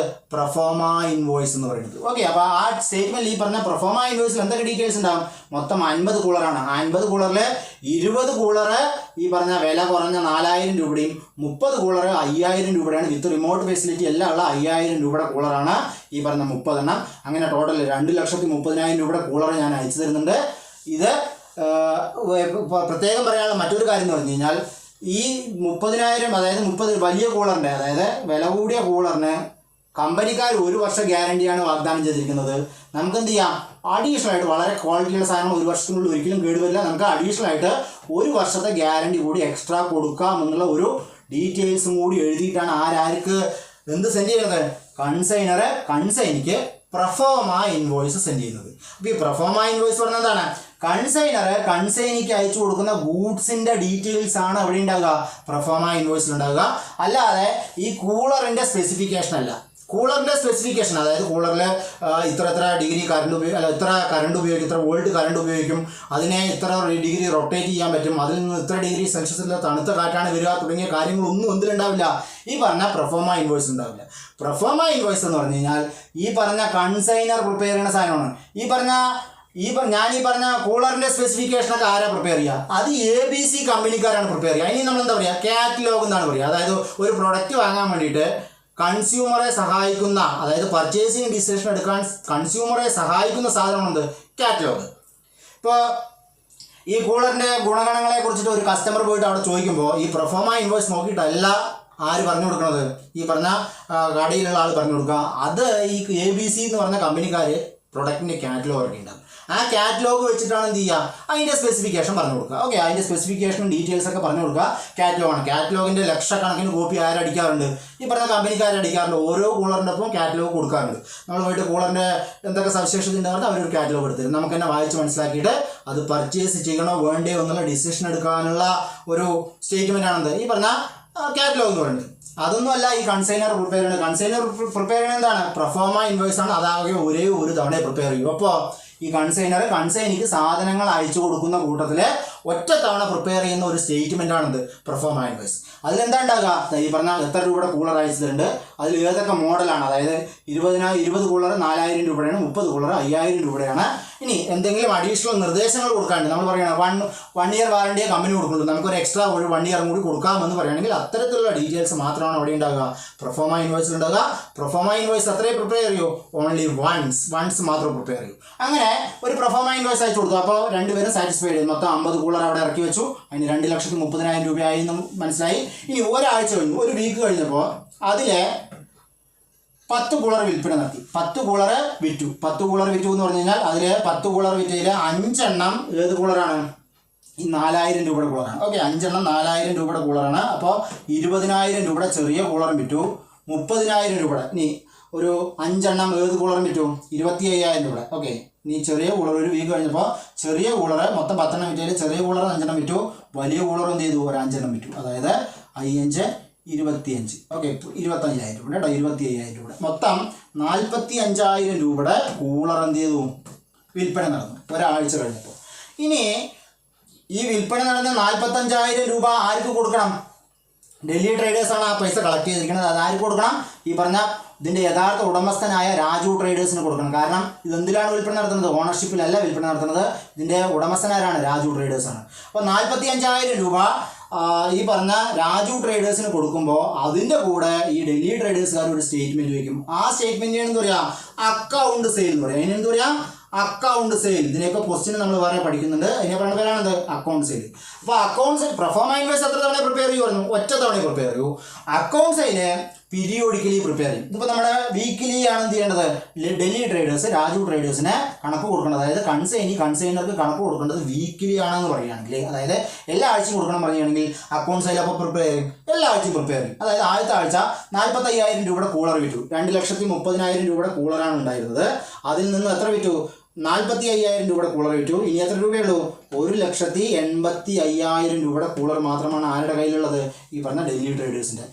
1,85,000 രൂപയുടെ കൂളറുണ്ട്. അതിൽ എണ്ണങ്ങൾ സ്പെസിഫൈ ചെയ്തു. ഇനി ചെറിയ കൂളറിൽ 15 എണ്ണം ബാക്കിയുണ്ട്, വലിയ കൂളറിൽ 25 എണ്ണം ബാക്കിയുണ്ട്. അങ്ങനെ ടോട്ടൽ 1,85,000 രൂപയുടെ കൂളറ് ബാക്കിയുണ്ട് എന്ന് പറഞ്ഞിട്ട് ഒരു സ്റ്റേറ്റ്മെൻറ്റ് ഡൽഹി ട്രേഡേഴ്സ്, അതായത് കൺസൈനർക്ക് കൊടുക്കുന്നു. കൺസൈനർക്ക് കൊടുക്കുന്നു. ആ സ്റ്റേറ്റ്മെൻറ്റിന് പറഞ്ഞ പേരാണത് അക്കൗണ്ട് സെയിൽ. അക്കൗണ്ട് സെയിൽ അപ്പോൾ പ്രിപ്പയർ ചെയ്യും, പീരിയോഡിക്കലി പ്രിപ്പയർ ചെയ്യും. ഇനി അടുത്ത ആഴ്ച ഇതേപോലെ കൂളർ വിറ്റുണ്ടെങ്കിൽ ആ വിറ്റതിൻ്റെ ഡീറ്റെയിൽസും ബാക്കി കയ്യിലുള്ള കൂളറും ആ വിറ്റ പൈസയും കൂടി ആർക്ക് കൊടുക്കും, ഈ പറഞ്ഞ രാജു ട്രേഡേഴ്സിന് ഒരു അക്കൗണ്ട് സെയിലിൻ്റെ സെയിൽസ് ആയിരുന്നു. അതായത് ഒരു അക്കൗണ്ട് സെയിൽ പ്രിപ്പയർ ചെയ്ത് അത് ഉൾപ്പെടെ ആർക്ക് കൊടുക്കും, കൺസൈനർക്ക് കൊടുക്കും. അപ്പോൾ കൺസൈനിക്ക് പ്രൊഫോമ ഇൻവോയ്സ് കൊടുക്കുന്നു. കൺസൈനർക്ക് തിരിച്ചെന്ത് കൊടുക്കുന്നു, അക്കൗണ്ട് സെയിൽ കൊടുക്കുന്നു. പ്രൊഫോമ ഇൻവോയ്സ് ഓൺലി വൺസ് മാത്രം പ്രിപ്പയർ ചെയ്യൂ. പക്ഷേ അക്കൗണ്ട് സെയിൽ പീരിയോഡിക്കലി പ്രിപ്പയർ ചെയ്യുന്ന ഒരു സ്റ്റേറ്റ്മെന്റ് ആണ്. ഓക്കെ, പീരിയോഡിക്കലി പ്രിപ്പയർ ചെയ്യുന്ന സ്റ്റേറ്റ്മെന്റ് ആണ്. അങ്ങനെ 45,000 രൂപയുടെ കൂളർ വിറ്റുണ്ട്. അതിന് കമ്മീഷൻ ഇത്ര രൂപ. ഈ 45,000 രൂപയുടെ കൂളർ വെക്കുമ്പോൾ 5,000 രൂപയാണ് നമ്മൾ കമ്മീഷൻ മുൻകൂട്ടി നിശ്ചയിച്ചിരിക്കുന്നതെങ്കിൽ ആ 5,000 രൂപ ആരാർക്ക് കൊടുക്കും, രാജു ട്രേഡേഴ്സ് ഡൽഹി ട്രേഡേഴ്സിന് കൊടുക്കുന്നു. അതിനെ പറയുന്ന പേരാണെന്ത്, ഓർഡിനറി കമ്മീഷൻ. അതായത് നോർമൽ സെയിലിൽ നിന്നും എടുക്കുന്ന കമ്മീഷൻ എന്ന് പറയാ ഓർഡിനറി കമ്മീഷൻ എന്ന് പറയാം. ഓർഡിനറി കമ്മീഷൻ എന്തിൻ്റെ ബേസിലാണ് കണക്കാക്കുക, ഗ്രോസ് സെയിലിൻ്റെ ബേസിലാണ് കണക്കാക്കുക. ഇവിടെ മൊത്തം എത്ര രൂപ സെയിൽ നടത്തും, 45,000 രൂപ സെയിൽ നടന്നു. ആ ഗ്രോസ് സെയിലിൻ്റെ ബേസിലാണ് എന്ത് കണക്കാക്കുക, ഓർഡിനറി കമ്മീഷൻ കണക്കാക്കുക. ഓക്കെ, അപ്പോൾ ഓർഡിനറി കമ്മീഷൻ പഠിച്ചു, പ്രൊഫോമ ഇൻവോയ്സ് പഠിച്ചു, അക്കൗണ്ട് സെയിൽ പഠിച്ചു, കൺസൈനി അവർ തമ്മിലുള്ള റിലേഷൻഷിപ്പ് ഒക്കെ പഠിച്ചു. ഓക്കെ, ഇനി നമ്മൾ നോക്കാൻ പോകുന്നത് ഡെൽ ക്രെഡർ കമ്മീഷൻ. ഓക്കെ, വളരെ ഇമ്പോർട്ടൻ്റ് ആയിട്ടുള്ള ഒരു ഭാഗമാണ്, നമ്മുടെ പരീക്ഷയ്ക്ക് എപ്പോഴും ചോദിക്കണം. ഡെൽ ക്രെഡർ കമ്മീഷൻ എന്താണ്? ഈ ഡെൽ ക്രെഡർ കമ്മീഷൻ പറഞ്ഞു കഴിഞ്ഞാൽ, ഇപ്പോൾ രാജു ട്രേഡേഴ്സ് ആണ് ഇതിൻ്റെ ഓണേഴ്സ്, ഡൽഹി ട്രേഡേഴ്സ് ആണ് എന്ത് ചെയ്യുന്നത്, വിൽപ്പന നടത്തുന്നത്. അപ്പോൾ സെയിലാകെ ഒരാഴ്ച കൊണ്ട് എത്ര എണ്ണം നടന്നിട്ടുള്ളൂ, 10 എണ്ണം സെയിൽ ചെയ്തിട്ടുള്ളൂ, ബാക്കി 40 എണ്ണം വെറുതെ ഇരിക്കുകയാണ്. അപ്പോൾ രാജു ട്രേഡേഴ്സ്, അതായത് കൺസൈനർ പറയാണ് കൺസൈനിയോട്, നിങ്ങൾ കടമായിട്ട് വിറ്റോളൂ, പക്ഷെ ഒരു കണ്ടീഷനുണ്ട്, കടം കൊടുത്തോളൂ, പക്ഷേ ബാഡ് ഡെറ്റ്സ് മീറ്റ് ചെയ്യാൻ ഞാൻ ഇവിടുന്ന് ഒരു കമ്മീഷൻ നിങ്ങൾക്ക് തരും. ആ കമ്മീഷൻ ഒരു നിശ്ചിത പെർസെൻറ്റേജ് കൂടുതൽ, അപ്പോൾ 5% ബാഡ് ഡെറ്റ്സ് മീറ്റ് ചെയ്യാനുള്ള കമ്മീഷൻ തരും. അതായത് നിങ്ങൾ ഈ കൺസൈനിയോട് പറയണ എന്ത് ചെയ്തോളൂ, കടമായിട്ട് സാധനം കൊടുത്തോളൂ. കടം കൊടുത്താലുള്ള പ്രശ്നം എന്താണ്, അവിടെ ബാഡ് ഡെറ്റ്സ് വരാനുള്ള സാധ്യതയുണ്ട്. ബാഡ് ഡെറ്റ്സ് ആര് മീറ്റ് ചെയ്യണം, ഈ പറഞ്ഞ കൺസൈനി മീറ്റ് ചെയ്യണം. അതിനെന്ത് ചെയ്യും, കൺസൈനർ ഒരു എക്സ്ട്രാ കമ്മീഷൻ കൊടുക്കും. ആ കമ്മീഷനാണത് ഡെൽ ക്രെഡർ കമ്മീഷൻ എന്ന് പറയുന്നത്. അപ്പോൾ കൺസൈനിക്ക് ബാഡ് ഡെറ്റ്സ് മീറ്റ് ചെയ്യാൻ കൊടുക്കുന്ന കമ്മീഷൻ എന്ന് പറയാം ഡെൽ ക്രെഡർ കമ്മീഷൻ പറയാം. ഇനി ഡെൽ ക്രെഡർ കമ്മീഷൻ കണക്കാക്കുന്നത് സാധാരണഗതിയിൽ ടോട്ടൽ സെയിൽസിന്റെ ബേസിലാണ്. ഇനി പ്രത്യേക കോൺട്രാക്ട് ഉണ്ടെങ്കിൽ മാത്രമേ എന്തിന്റെ ബേസിൽ കണക്കാക്കൂ, ക്രെഡിറ്റ് സെയിൽസിന്റെ ബേസിൽ കണക്കാക്കൂ. സാധാരണഗതിയിൽ എന്തിനാണ്, ടോട്ടൽ സെയിൽസിന്റെ ബേസിലാണ് കണക്കാക്കുക. അപ്പോൾ ഇയാൾ ക്യാഷ് സെയിൽ കൂടുതൽ വിറ്റാലും എന്ത് കിട്ടും, ഡെൽ ക്രെഡർ കമ്മീഷൻ കിട്ടും. അപ്പോൾ ക്യാഷ് സെയിൽ നടത്താനുള്ള ഒരു പ്രോത്സാഹനം കൂടിയാണെന്ത്, ഈ പറഞ്ഞ ഡെൽ ക്രെഡർ കമ്മീഷൻ എന്നുള്ളത്. ഓക്കെ, അപ്പോൾ ഇതിനു വേണ്ടിയിട്ടാണ് ഡെൽ ക്രെഡർ കമ്മീഷൻ കൊടുക്കുന്നത് വെച്ചാൽ അത് ബാഡ് ഡെറ്റ്സ് മീറ്റ് ചെയ്യാൻ കൊടുക്കുന്ന കമ്മീഷനാണ്. ഇനി അവിടുത്തെ മറ്റൊരു പ്രത്യേകത പറഞ്ഞാൽ, ഇപ്പോൾ പറഞ്ഞു എത്ര രൂപയുടെ സെയിൽ നടത്തിയാലും 5% മാത്രമേ എന്ത് അനുവദിക്കൂ, ഡെൽ ക്രെഡർ കമ്മീഷൻ അനുവദിക്കൂ. അപ്പോൾ ഈ ഡൽഹി ട്രേഡേഴ്സായ കൺസൈനി കൂടുതൽ പൈസ കടം കൊടുത്തു, കൂടുതൽ ബാഡ് ഡെറ്റ്സ് വന്നാലും ഈ പറഞ്ഞ കൺസൈനിക്ക് എത്ര കൊടുക്കും, 5% കൊടുക്കും. അപ്പോൾ 5% കൊടുക്കുന്നതുകൊണ്ട് ഇവർ കൃത്യമായി വർക്ക് ചെയ്താൽ മാത്രമേ ബാഡ് ഡെറ്റ്സ് 5% നിർത്താൻ കഴിയുകയുള്ളൂ. ഇനി 5% താഴ്ത്തിയാലോ, അതായത് കൺസൈനിക്ക് ടോട്ടൽ സെയിൽസിൻ്റെ 5% കമ്മീഷൻ കൊടുക്കും. എന്തിനു വേണ്ടിയിട്ട്, ഡെൽ ക്രെഡർ കമ്മീഷൻ വേണ്ടിയിട്ട്.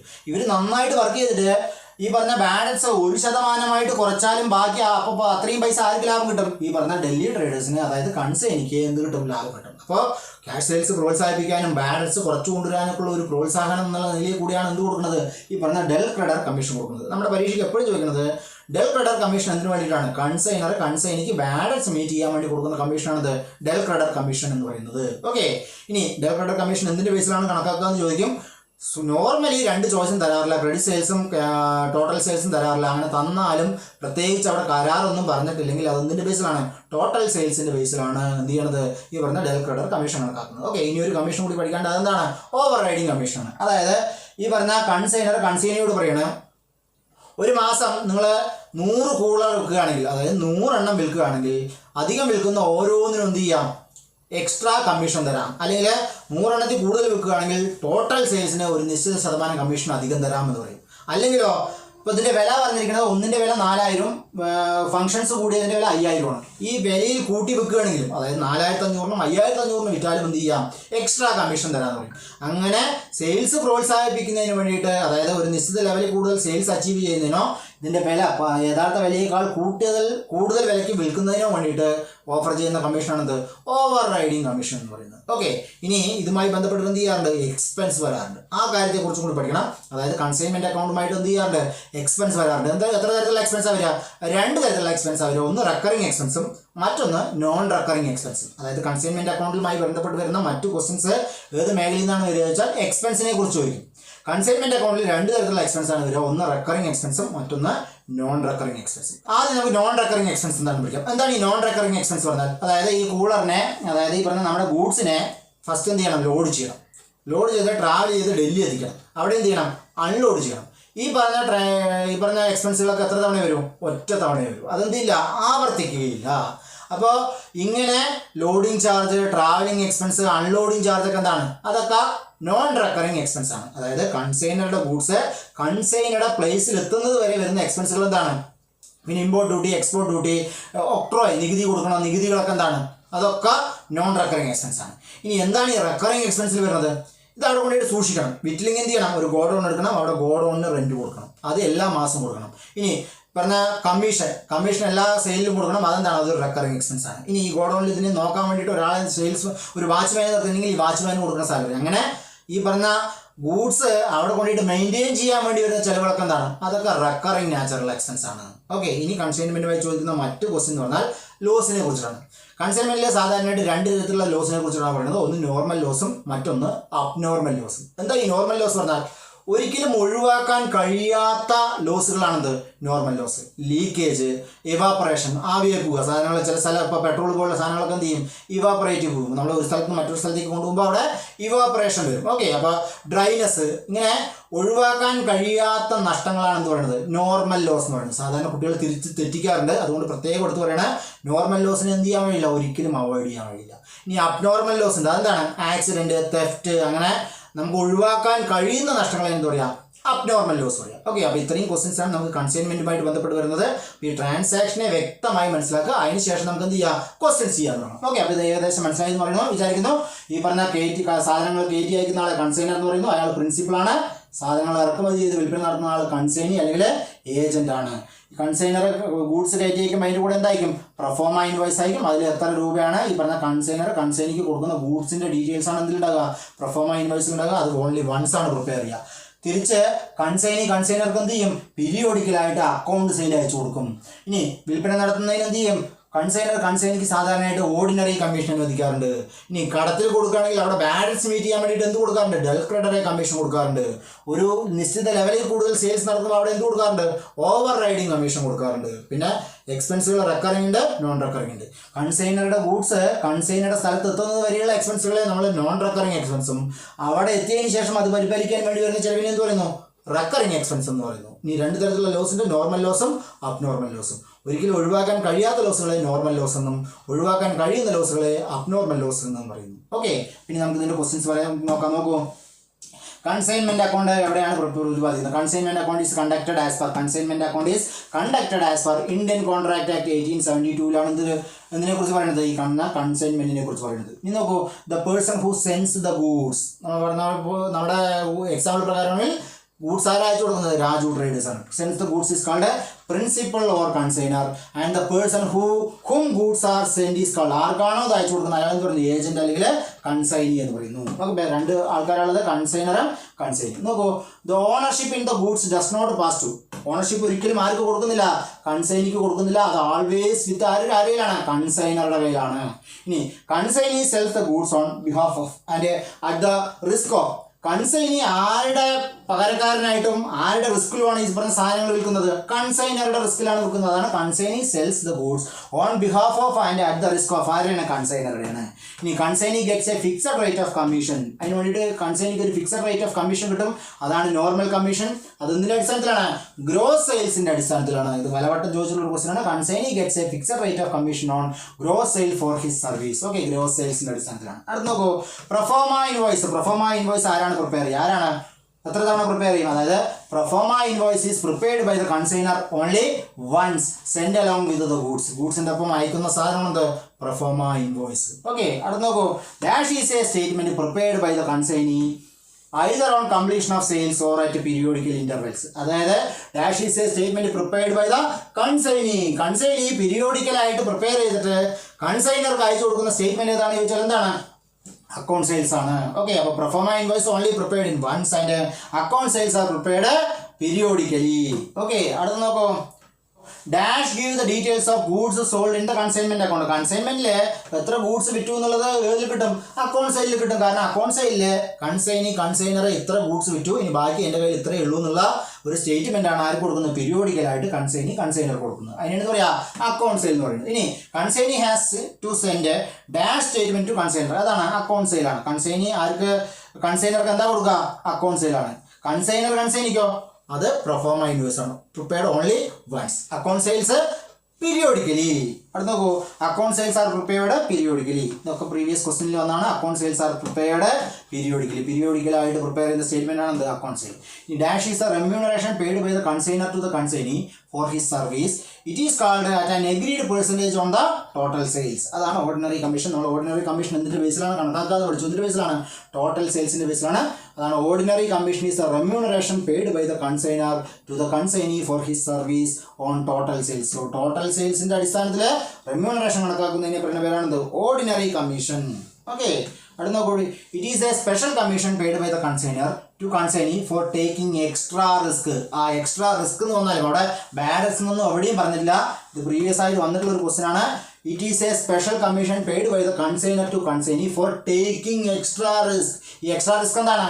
ഡെൽക്രെഡർ കമ്മീഷൻ ആണ്. അതാണ് ബാഡ്സ്. ഓക്കെ, അതായത് ഈ എക്സ്ട്രാ റിസ്ക് എന്ന് ഉദ്ദേശിക്കുന്നത് ബാഡ്സിനാണ്. അതിന് കൊടുക്കുന്ന കമ്മീഷനാണത് ഡെൽക്രെഡർ കമ്മീഷൻ. അപ്പോൾ ഇവിടെ ബാഡ്സ് എന്ന് പറഞ്ഞിട്ടില്ല, പകരം ടേക്കിംഗ് എക്സ്ട്രാ റിസ്ക് എന്ന് പറഞ്ഞാൽ എന്ത് കൊടുക്കണം?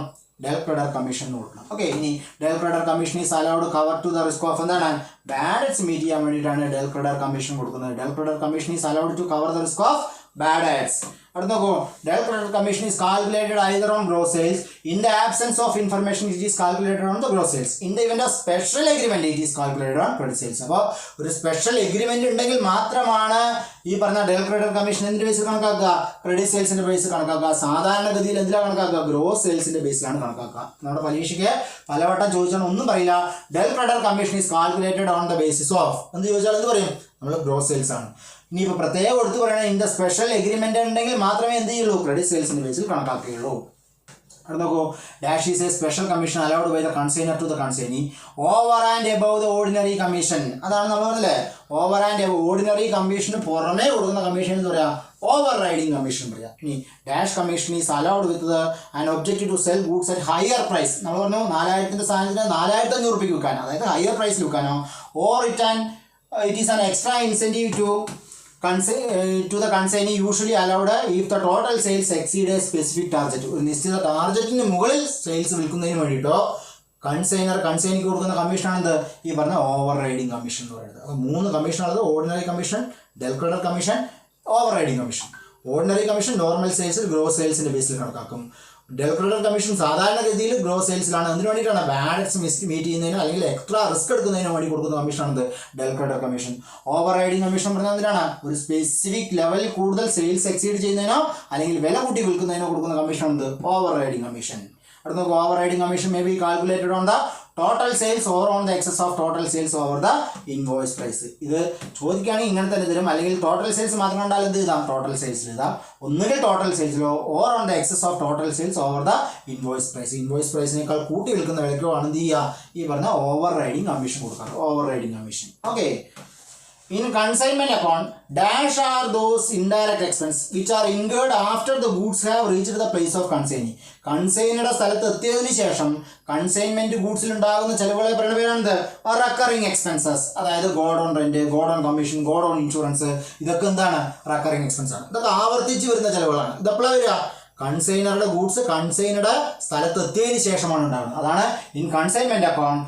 Recurring expenses are those indirect expenses which are incurred after the goods have reached the place of consignee. കൺസൈനറുടെ സ്ഥലത്ത് എത്തിയതിനു ശേഷം ഉണ്ടാകുന്ന എക്സ്പെൻസുകൾ എന്ന് പറയുന്നു റെക്കറിംഗ് എക്സ്പെൻസ് എന്ന് പറയുന്നു. ഈ godown rent, godown insurance, commission, advertisement, salesman salary etcetera are the example of എന്താണ്? റെക്കറിംഗ് എക്സ്പെൻസ് ആണ്. ഇതൊക്കെ കൺസൈനറുടെ ഗൂഡ്സ് കൺസൈനറുടെ സ്ഥലത്ത് എത്തിയതിനു ശേഷം ഉണ്ടാകുന്ന എക്സ്പെൻസുകളാണ്.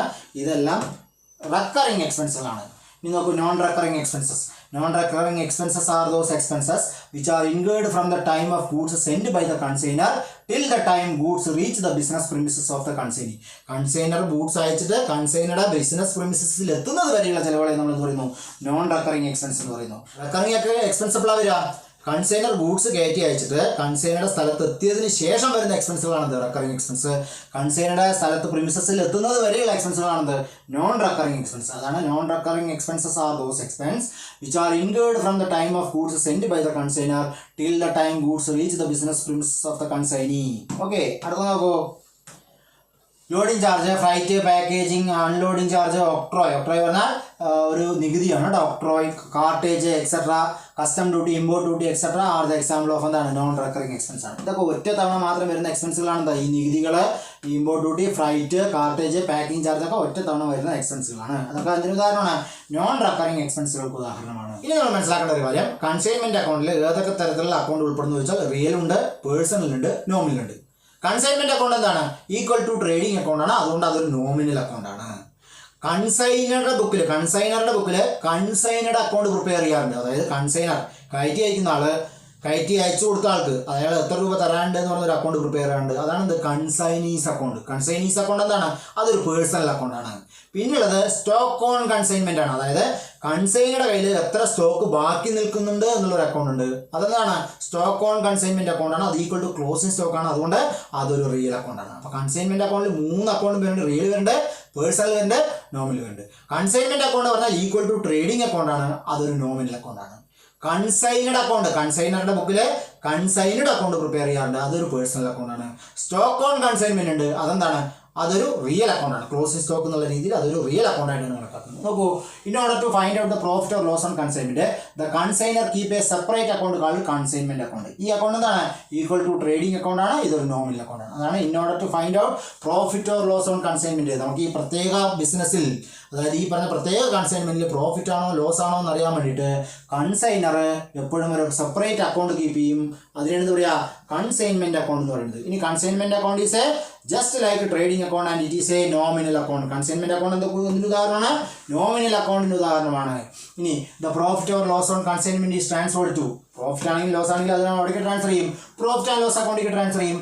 ലോസ് ആണെങ്കിൽ പ്രോഫിറ്റ് ആൻഡ് ലോസ് അക്കൗണ്ടിന്റെ ഡെബിറ്റ് സൈഡിലേക്കും, പ്രോഫിറ്റ് ആണെങ്കിൽ പ്രോഫിറ്റ് ആൻഡ് ലോസ് അക്കൗണ്ടിന്റെ ഏത് സൈഡിലേക്ക് ട്രാൻസ്ഫർ ചെയ്യും? ക്രെഡിറ്റ് സൈഡിലേക്കും ട്രാൻസ്ഫർ ചെയ്യും. അതായത് ലോസ് ആണെങ്കിൽ നമ്മൾ എക്സ്പെൻസ് പോലെ കണക്കാക്കിയിട്ട് അതിന് പി ആൻഡ് അക്കൗണ്ടിന്റെ ഡെബിറ്റ് സൈഡിലേക്കും, പ്രോഫിറ്റ് ആണെങ്കിൽ ഇൻകം നമ്മളവിടെ കാണിക്കുക, പി ആൻഡ് അക്കൗണ്ടിന്റെ ക്രെഡിറ്റ് സൈഡ് കാണിക്കുക. അതിനെ പി ആൻഡ് അക്കൗണ്ടിന്റെ ക്രെഡിറ്റ് സൈഡിലേക്കും ട്രാൻസ്ഫർ ചെയ്യും. ഇനി consignee's account is a personal account. Consigned account എപ്പോഴും എന്താണ്? പേഴ്സണൽ അക്കൗണ്ട് ആണ്. അപ്പോൾ കൺസൈൻമെന്റ് അക്കൗണ്ട് നോമിനൽ അക്കൗണ്ട് ആണ്. ബാലൻസ്, അതായത് profit or loss in consignment അവിടേക്ക് ട്രാൻസ്ഫർ ചെയ്യും, പ്രോഫിറ്റ് ആൻഡ് ലോസ് അക്കൗണ്ടിലേക്ക് ട്രാൻസ്ഫർ ചെയ്യും. കൺസൈനഡ് അക്കൗണ്ട് എന്ത് അക്കൗണ്ടാണ്? പേഴ്സണൽ അക്കൗണ്ട് ആണ്. ഇനി സ്റ്റോക്ക് ഓൺ കൺസൈൻമെന്റ് അക്കൗണ്ട്, അതായത് കൺസൈനറുടെ കയ്യിൽ ബാക്കി നിൽക്കുന്ന സ്റ്റോക്ക് അക്കൗണ്ട് എന്താണ്? അതൊരു റിയൽ അക്കൗണ്ട് ആണ്. ഓക്കെ, അപ്പോൾ കൺസൈൻമെന്റ് അക്കൗണ്ടിൽ 3 തരത്തിലുള്ള അക്കൗണ്ട് ഉണ്ട്: പേഴ്സണൽ, റിയൽ, നോമിനൽ ഉണ്ട്. ഓക്കെ, ഇനി കൺസൈൻമെന്റ് സ്റ്റോക്ക് ഈസ് വാല്യൂഡ്. പലവട്ടം പരീക്ഷയ്ക്ക് ചോദിച്ചിട്ടുള്ളതാണ് കൺസൈൻമെന്റ് സ്റ്റോക്കിന് എങ്ങനെ വാല്യൂ ചെയ്യുക? Cost price or market price whichever is ലെസ്സിൽ തന്നെയാണ് എന്ത് ചെയ്യേണ്ടത്? വാല്യൂ ചെയ്യേണ്ടത്. കൺസർവേറ്റീവ് പ്രിൻസിപ്പിൾ പ്രകാരം കൺസൈൻമെന്റ് സ്റ്റോക്കിന് നമ്മൾ എങ്ങനെ വാല്യൂ ചെയ്യുക? Cost price or market price whichever is less എന്നുള്ളതിൽ തന്നെയാണ്. ഓക്കെ, ഇനി loss which is natural, unavoidable and inherent nature of goods send on consignment is called normal loss. നമ്മൾ പറഞ്ഞില്ലേ, ഒരിക്കലും അവോയ്ഡ് ചെയ്യാൻ കഴിയാത്തതാണ്. ഇത് കുട്ടികൾ മാറ്റി എഴുതിയിട്ട് വരാറുണ്ട്. അൺഅവോയ്ഡബിൾ പറയുമ്പോൾ അബ്നോർമൽ എന്ന് വിചാരിക്കും. ഓക്കെ, ഒരിക്കലും അല്ല. അൺഅവോയ്ഡബിൾ ലോസ് എന്താണ്? അതൊരു നോർമൽ ലോസ് ആണ്. അതാണ് the loss which is natural, unavoidable and inherent nature of goods send on consignment is called normal loss. Okay, അതിനെന്ത് പറയാ? നോർമൽ ലോസ് പറയാം. നോക്കൂ, dash arises due to natural causes like evaporation, leakage, drying, etc. These laws are likely to occur in spite of best possible care and caution. എത്രയൊക്കെ ശ്രദ്ധിച്ചാലും എത്രയൊക്കെ caution കൊടുത്താലും അവിടെ ഉണ്ടാകുന്ന loss ആണെന്ത് normal loss. അതാണ് അതിലെന്ത് പറയുന്നത് അൺഅവോയ്ഡബിൾ ലോസ് എന്ന് പറയുന്നത്. ഓക്കെ, അൺഅവോയ്ഡബിൾ ലോസ് അതാണ് dash arises due to natural causes like evaporation, അതായത് ആവിയായി പോവുക, leakage, drying etcetera. These loss are likely to occur in spite of best possible care and caution. വളരെ ശ്രദ്ധിച്ചാലും അവിടെ ഉണ്ടാകുന്ന നഷ്ടമാണെന്ത് നോർമൽ ലോസ്. അപ്പോൾ നോർമൽ ലോസ് എന്താണ് അൺഅവോയ്ഡബിൾ ആണ്. അടുത്ത് നോക്കൂ, the loss which arises due to abnormal cases such as fire, flood, theft, accident etcetera. അതെന്താണ് അബ്നോർമൽ ലോസ് ആണ്. അത് നമുക്ക് എന്ത് ചെയ്യാൻ കഴിയും, ഒഴിവാക്കാൻ കഴിയും. അതാണ് the loss which are arises due to abnormal causes such as fire, flood, theft, accident. Accident, theft ഒക്കെ നമുക്ക് ഇൻഷുറൻസ് ചെയ്തിട്ടോ അല്ലെങ്കിൽ ശ്രദ്ധിച്ചാൽ എന്ത് ചെയ്യാം, ഈ പറഞ്ഞ കാര്യങ്ങളൊക്കെ ഒഴിവാക്കാം. അതിനെ പറയുന്ന പേരാണ് abnormal losses. Which losses is avoidable in business. ബിസിനസ്സിൽ അവോയ്ഡ് ചെയ്യാൻ കഴിയുന്ന ലോസ് ആണെന്ത് അബ്നോർമൽ ലോസസ്. ഓക്കെ, ഇത്രയും കാര്യങ്ങളാണ് നമുക്ക് എന്തുമായിട്ട് ബന്ധപ്പെട്ട് പഠിക്കാനുള്ളത്, കൺസൈൻമെന്റ് അക്കൗണ്ടുമായിട്ട് ബന്ധപ്പെട്ട് പഠിക്കാനുള്ളത്. ഇത് മോസ്റ്റും 2000 മുതൽ ഈ 2021 വരെ വന്നിട്ടുള്ള പ്രീവിയസ് ക്വസ്റ്റ്യൻ പേപ്പറിൽ ഉൾപ്പെട്ടിട്ടുള്ള ക്വസ്റ്റ്യൻസ് ആണ്. ശ്രദ്ധയോടുകൂടി വീഡിയോസ് കണ്ടിട്ട് കാര്യങ്ങൾ മനസ്സിലാക്കുക. ഓക്കെ, അക്കൗണ്ടൻസി മനസ്സിലാക്കി പഠിച്ചാൽ നമുക്ക് ഒരു ബുദ്ധിമുട്ടുമില്ല. മാർക്ക് സ്കോർ ചെയ്യാം, ഒരു സ്കോറിംഗ് മെഷീനായിട്ട് തന്നെ നമുക്ക് ഇതിനെ ഉപയോഗിക്കാം, അക്കൗണ്ടൻസി ഉപയോഗിക്കാം. അക്കൗണ്ടൻസിയിൽ വാങ്ങുന്ന മാർക്ക് നമ്മുടെ റാങ്ക് തീർച്ചയായിട്ടും നിർണ്ണയിക്കും. അതുകൊണ്ട് അക്കൗണ്ടൻസി ശ്രദ്ധയോടുകൂടി പഠിക്കണം. കാര്യങ്ങൾ വ്യക്തമായ ധാരണയോടുകൂടി മനസ്സിലാക്കി പഠിക്കുന്ന ഏതൊരാൾക്കും അക്കൗണ്ടൻസി വളരെ ഈസി ആയിട്ട് ജയിക്കാം. ഓക്കെ, വളരെ ശ്രദ്ധയോടുകൂടി വീഡിയോസ് കാണാം. Okay, thank you.